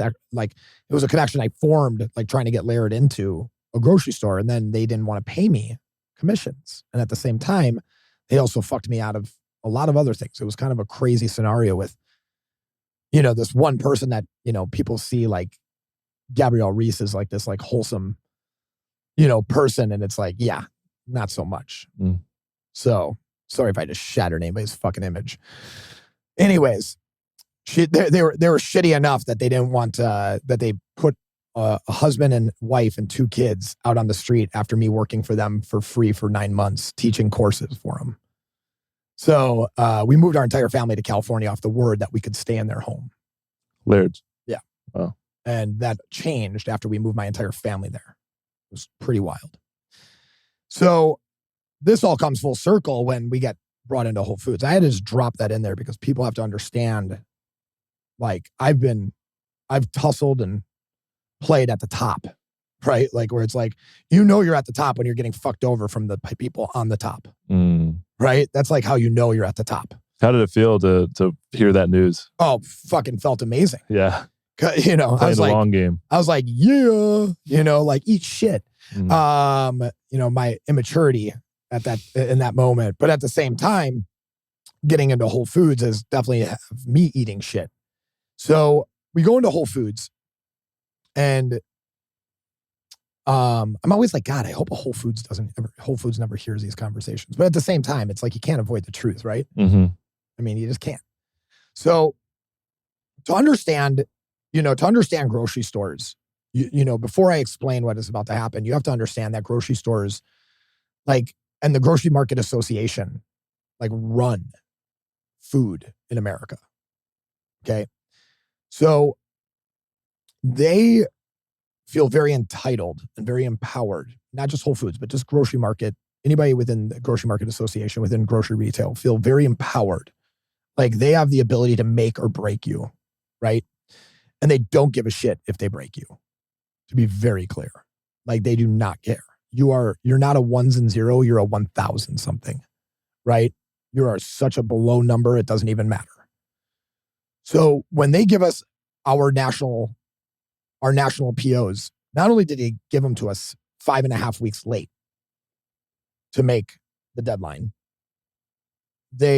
I had to go out and raise $500,000 because they were so unorganized that they never sent the POs. So I couldn't even PO finance this. So I had to give away 10% of my company for $500,000 to put into inventory. So I get all this inventory made and we get it to Whole Foods. And after we get it to Whole Foods, we're like seeing like empty stock in like distribution center send product, or like, this store doesn't have product in it. This store doesn't have product in it. And we're like, what's going on? So we're like calling up these stores, like getting the product like set up, where it's like, there's such a disconnection between the corporate office and the local stores that they'll be like, yeah, it's supposed to be in all the stores. And they're like, the sales associates of like these other 100 or 200 or whatever stores are like, well, we don't have the manpower, or did we get the planogram to like add that into the store? So you just have products sitting in a warehouse that you don't even really know about. So you have to hire these other companies to like go to every single store, unless you want to go to every single store, which could take a lot of time and a lot of money. How many Whole Foods are there? 505. Wow. Right? All over the country too. It's not like it's like 505 on the West Coast. Yeah. It's like you're on the West Coast, East Coast, middle of the world, fucking Central Florida, Texas, like you're everywhere, right? So you hire a company then and you pay them X dollars to make sure that your product is actually on the shelf. Starting to sound like a racket, right? So you pay this company 25 grand. So a month. So we launch in Whole Foods. We're paying this company 25 grand a month. We're still not on all the shelves that we're supposed to be. But yet we're still getting these emails that are like, this distribution center's low. When are you going to fill product in this? When are you going to do this? So after receiving these emails for weeks and weeks on end and having no insight to the actual velocity of the amount of units selling in store because the portal system for Whole Foods to show you that has been down. It's down at the time. How fucking convenient. So 4 months after the national fill, we get another PO, like 17 of them for $1.2 million in total. I'm like, holy fuck. I'm like, we just sent them $800,000 in product. And now they're wanting $1.2 million. So I have like $637,000 in the bank right now after getting paid off. They hit me with all these late fees, even though they're the reason I was late. You know, they sent me all these POs late. We didn't even know how much product to fucking make. And then we were supposed to have all this product made in less than 6 weeks. It's like manufacturing takes like 10 to 12 weeks for an order of this size. Anywhere, anybody, right? It doesn't matter who the fuck you are. Nabisco would take 8 weeks to make this amount of product. So 8 weeks later, we call them up. We're like, we got all your shit. Time to pick it up. They literally call us back. We're canceling it all. So I just spent all $633,000 on another order. Oh, shit. And they cancel all of that. So I'm like, how can you guys do that? Like, is that legal? I'm like, you guys sent us a purchase order. Isn't that a contract, like binding? You don't want to make us take this. Is that a threat? I'm confused. So you're telling me that up until yesterday, you knew you needed this product, but somebody did their job in the last 24 hours and did the analytical data to recognize the fact that the basically like what you assumed you were going to sell. So they had these like assumptions of how much they would sell, right? Of like everybody's product. And like our assumptions based off of the initial order of scale was like, I forget what my friend who is a CPA that looked at it. He basically said it was 100 times over actual projections. So the amount of product they ordered was so great and their numbers were so off analytically of what the projection was of velocity in that category that they thought at the time that we were going to be moving 10 units a week per SKU per store at scale. When the average after that year was 2.75. Following? Mm-hmm. So that's like a quarter of the movement. So that's a 4X. They're like what actually occurred into the next year without any actual reason why that would happen. Right. Mm-hmm. So they're like, we have enough product to last us for our projections. We're good. We don't need to order more product. Oh my God. This is when a company goes bankrupt. This is when a company fails. This is when the CEO goes and gets a job as a creative marketing officer somewhere or whatever it is. This is what happens. This is the 70% fail rate now. Fourth year, that was the 60% fail rate year. Fifth year, you're at the 70% fail rate. This is where they made the mistake. They became bankrupt because they put their faith and trust in someone else saying that there was a certain velocity and they believe that the grocery store is going to try to sell your product for you. That is not their fucking job. You then find out that you have to spend $10,000 to run a single sale. So you have to give Whole Foods 10 grand. Then whatever, and that's for any grocery store, you have to give them 10 grand to run a sale. You want to be on the end cap in that sale? It's $20,000. Like provide a sale for like a 20% So if you want off. to mark down your product in Whole Foods or any grocery store, you're going to have to give them $10,000 to have their employees walk around their store and put a new sticker that says $2 off. Sale. Sale. Yeah. Right? Wow. So then you also any money, so say you're giving $2 off. That $2 doesn't come from them. It comes from you. So those are called chargebacks, right? So say you sold $50,000 in product and that was like, you discounted 10,000 of it. You now owe them another 10 grand, right? So that sale costed you $20,000. They want you to run one of those like every month.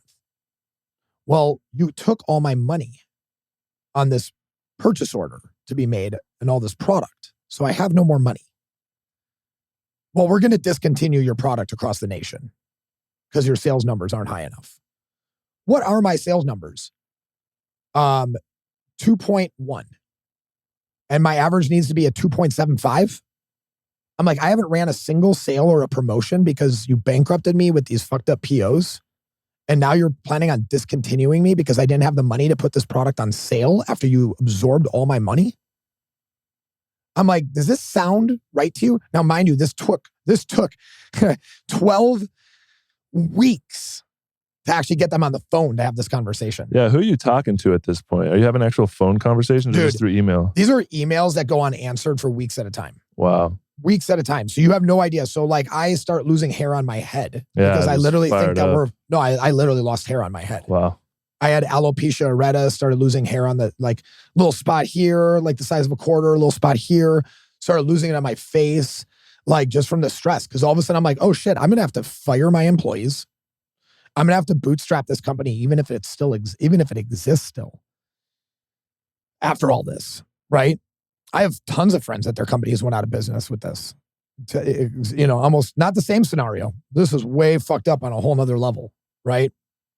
So I put together a presentation outlining every email and the span of time that would go in between their answers. And I started just emailing it to every higher up with like CCing like the team on it that was responsible. Be like, hey, head of retail, hey, COO of Whole Foods, whoever it was, anybody's email I could find on LinkedIn or through my networks. I mean, I put an email to John Mackey himself. I was like, just so you know, I know you're not involved in Whole Foods, but this is what they're doing to me. Just thought you'd like to know, right? This is the legacy you left. I get on the phone with them after this is now week 15. And I'm like, at this point, I'm investigating the Grocery Market Association. I'm literally looking at doing a documentary at this point of other companies that have been put out of business by grocery stores. Wow. Like that is it was going to be called Grocery Market Gangsters. Just so livid. You're just like, how do I get back at this? Well, it's like almost more like, how do I never allow this to happen to somebody else ever again? By allowing them to understand the veil that exists. I mean, the Grocery Market Association sued the state of Vermont when the state of Vermont asked Starbucks to disclose what products had GMOs in it. That's how strong the GMA is. Wow. Right? They have the ability to shut down a state's request on what has GMOs in it. Right? I mean, Neil Young, the singer, did an entire album on that case called the Monsanto Years. I mean, it's a real fucking thing. Mm-hmm.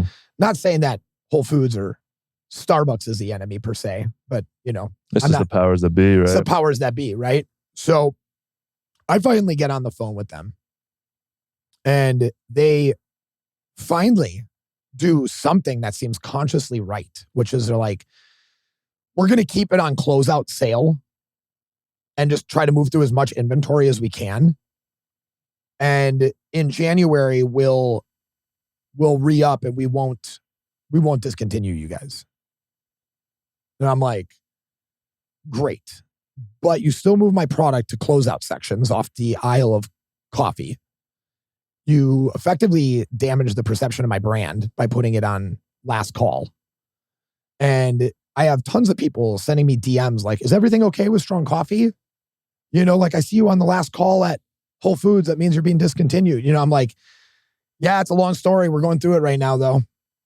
And so as they make that appeal, they're like, okay, cool. It's going to happen then. They then tell me that they want me to increase the velocity by X time in X period of time. This one fucking employee says this. I'm like, how is that possible? I'm like, it takes 4 months to schedule a sale. You have to be 4 months in advance to schedule a promotion. In 4 months, that will be the time. So how am I supposed to move that amount of inventory without running a single promotion? And the inventory is not even in the stores. Like you have plenty of stores that aren't even stocking yet. Oh, we're going to do a push through. We're going to push it out. Got it. So like you're going to verbally say this and you just think it's going to happen then in your stores like it happened a year ago? Yeah. But we'll like do it. We'll like push it out. At this point, you don't trust any of us. I don't trust anything. Like asking all the questions and like. Yeah. So then it didn't happen. The push didn't happen in January. It finally happened in the last of February. But then we find that most of our products were pushed out in stores that were like claiming they didn't even have space in the planogram. So it's like the right planograms weren't even sent. Dude, it's one of those things that, RX Bar went through this, which I've modeled a lot of the company after RX Bar, with like the functionality and the value and price points and different things. Like I've always worked around kind of like what RX did. And I've tried to create kind of the RX of coffee, right? Like that's what I've always kind of seen strong coffee as, right? It's got the proteins, it's convenient, it's $2, roughly the price of a protein bar, hot, delicious, ready to roll,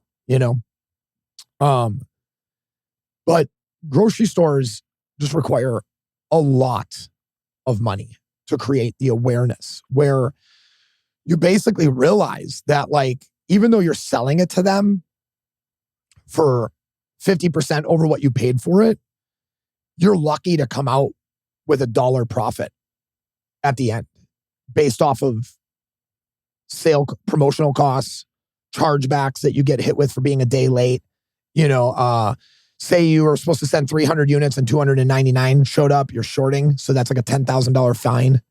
It's like, all stuff that you had to learn through experience once again. I had to learn through experience. So it's all cracked up to be. You had this vision of, I want to get in Whole Foods and go global. And then you're realizing, is it worth it? Right. And, to this day, it's still one of my crowning achievements, right? Like, I mean, how many people do you know that put their brands globally into Whole Foods? Very impressive. Right. And in less than 3.5 years in business, right? With no major backing, no major distribution backing. Like Super Coffee had Anheuser-Busch.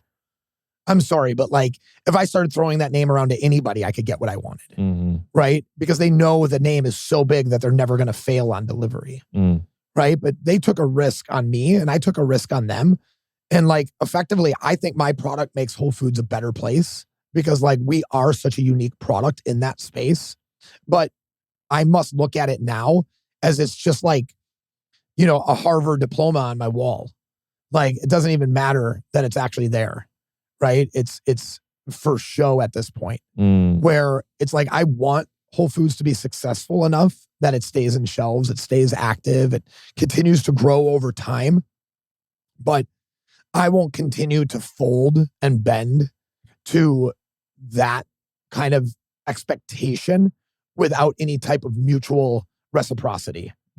Because that is not the way I believe partners, when you use the word partners, are supposed to work together. Right. And that's like the verbiage that, they all use. And when it all comes down to it, you just find yourself that you're the only one that's being risked. Right. And it's like that partner has zero risk because they can make you buy all that product back if they don't sell it. Like they could do full buybacks. Wow. Right. And so now, it takes us to where we are now, which we have millions of dollars in inventory, limited capital to move that product with like ads and all this stuff that you have to be so careful. Right. So it's like we're finding ourselves being highly dynamic and creative within the development of the business and its current standing, where it's like we have great like our rebuy rate is fucking awesome. Like, like how many times people buy the product is fucking awesome. So that means like the lifetime value of a customer is fucking awesome. It's like, all these metrics that people use to grade an online or a CPG business, our numbers crush. They kick ass. We've just never had like enough juice to go to that next level. You need $500,000 just to toss into ads and like guess and test things, fail sometimes, win on others, right? There's these like plays, but we haven't been able to do that because all of our money has been soaked up in Whole Foods. Are you still in Whole Foods currently? Oh yeah, we still are. So we're still in Whole Foods, and it's like we're running promos. We're on sale right now at Whole Foods, But so this happened. How long ago did this happen? So you're still trying to like lick your wounds from this and trying to build back up the cash reserves? This just happened in, February. Well, this happened a year ago. Let's just call it a year ago. Uh-huh. So we have a 2-year shelf life on our product, right? So I have enough product right now to like, at our current rate of our company, to like support our company's growth for like 20 months. But the product will expire in 11 at this point now. So now I have 60,000 units of lattes and 30-some thousand units of black. So what we're looking at doing is shifting the consumer's mind to stop buying the bags, or maybe not buy the bags as like their initial process, and to get, the travel packs. Okay, these are what you need to move, the product you need to move? Yeah, exactly. And it's and personally, I think it's the best experience of strong coffee. You don't stick your hand in a bag, you're not grabbing a scoop. You can take it with you easily, throw it in your pocket or your bag. Exactly. Yeah. So it's, in my opinion, it's a way better product than the bag. It's not as good of a value, but like at this point, we're even doing creative things where it's like we're bringing the price of 2 of those boxes down to the price of 1 bag. Where it's like, instead of getting 12 servings in a bag, you can get 14 servings for the same price as a bag. Nice. Because like what we're like, hey, if we shifted all of our current consumers into buying the travel packs instead of the bags, we could win this. Wow. So the best way for my audience to support is to go to Whole Foods and buy up these travel packs? Go to Whole Foods, buy as many travel packs as you can. As much as your piggy bank allows. Yeah, but I mean that and Amazon. So Amazon, okay, you guys do e-commerce as well. So Amazon, our website, Whole Foods, because what we're doing now is we're just going hard on these travel packs. So we just hired this very high level Amazon team that is going to help us accelerate our Amazon growth. And my goal is to be hitting, if we hit 100K a month in the next 4 months, which is totally possible on Amazon based off of our organic growth being almost like 20,000 a month on Amazon. I believe that we'll go through the inventory within the next 10 months. Beautiful. Just through Amazon and our website. And it's like, but it's not like we're going to make enough to get the company to be like where it could have been. It's going to be me just paying off the debt that I assumed with this debacle and continuing to fund our day-to-day as is. Yeah, just trying to get back to baseline. Trying to get back to like a baseline where it's like there is no $600-some thousand in debt. There is no this, there is no that. It is just you, product, capital, move. Where I was a year and a half ago, right? Before all this happened. It was like last year in 2022 in January, last year, we grew 4.5 times over the previous year. And we only could hire 1 new employee because of what happened with us with Whole Foods. Wow, it's like a real handicap. So it's like pushing through. Right. So it's like I'm playing a soccer game with 3 players against a team that has 11. Yeah. And it's like there's a goalie, there's a scorer, a forward, and there's a guy somewhere playing in the midfield, making sure that shit doesn't get dropped in between. Yeah. And that's literally our system. Yeah. It's like, I'm kicking it down the middle. You make sure I don't fucking forget something. And if I somehow forget something past you, we got a goalie to catch that last thing. It's like these 3 employees are all that we can truly afford because of the position that we've been put in. And I mean, I think like at any point I could have quit, and it could have been a lot easier, like that's not who you are though. But that's not who I am. I mean, I could make more than I do make annually with Strong Coffee working for somebody else and doing just creative shit all day. Right. And not even worrying about ones and zeros. Mm-hmm. But like, that's not who I am. Right. That's like, that is, I believe in Strong Coffee so heavily People will be like, who's your competition? And I'm like, Starbucks. Well, what about like somebody in between? I'm like, fuck anybody in between. Going for it. I'm going for it. I fucking love it, man. I feel like we could talk. I have so many questions. I want to dive into the business, and I feel like every story you told, I wanted to dive deeper into the story. We just had to keep the threads going. Maybe we bring you on for a follow-up conversation, just because I have just so much respect for you, dude, and what you're doing and what you stand for and how you keep going. You've inspired me today. I'm sure you've inspired the listeners. I just want to say I'm deeply grateful, brother. Thanks, man. I mean, I appreciate the space. It was great connecting with you, training, and I think like if anybody could take anything, from what I'm saying is that being strong isn't about working out. It's not about lifting weights. It's, it's a component, right? It builds the mind. But like the real thing is like, can you keep going? Right? Like that's what real strength is. And that's, in itself, it's coded in the name strong, striving to reach our natural greatness. Right? Like that is, I think that we're, anybody that's listening to this, like we're all trying to be great at something, a great dad, a great business owner, a great podcaster, a great son, a great father, and ultimately it's like, it's going to take time and energy. And that's like the thing that I felt like I could help people with, is that I could give them some time back, with making breakfast and coffee so fast and nutrient dense. But I could also give them this energy back that they need in the coffee, in the nutrients, so it was really me just taking what I believed in so much and just putting it into this physical thing that, could be a part of your artillery, right? Oh, man. Thank you so much. Yeah. Thank you all for listening. If you enjoyed this podcast and there's a story or words of wisdom that inspired you and you feel like it might help support your friend, go ahead and share the podcast. And if you want to support this podcast, leave a 5-star review. I know a lot of people say that, but it really does help the show grow. And go get yourself some of these travel pack strong coffee. I've had it. And these the blue ones, what is this? The coffee berry extract? So yeah, we could talk. We'll nerd out one quick second. Nerd out for us. Each latte has 15 grams of protein and 5 grams of coconut MCTs. We do a split of coconut MCTs because it's a lot easier on the stomach than just straight MCTs. We use organic coffee and organic coffee berry. Coffee berry is actually where the coffee bean comes from. A lot of people don't know that coffee bean comes from a fruit. Well, that fruit is actually like bright red.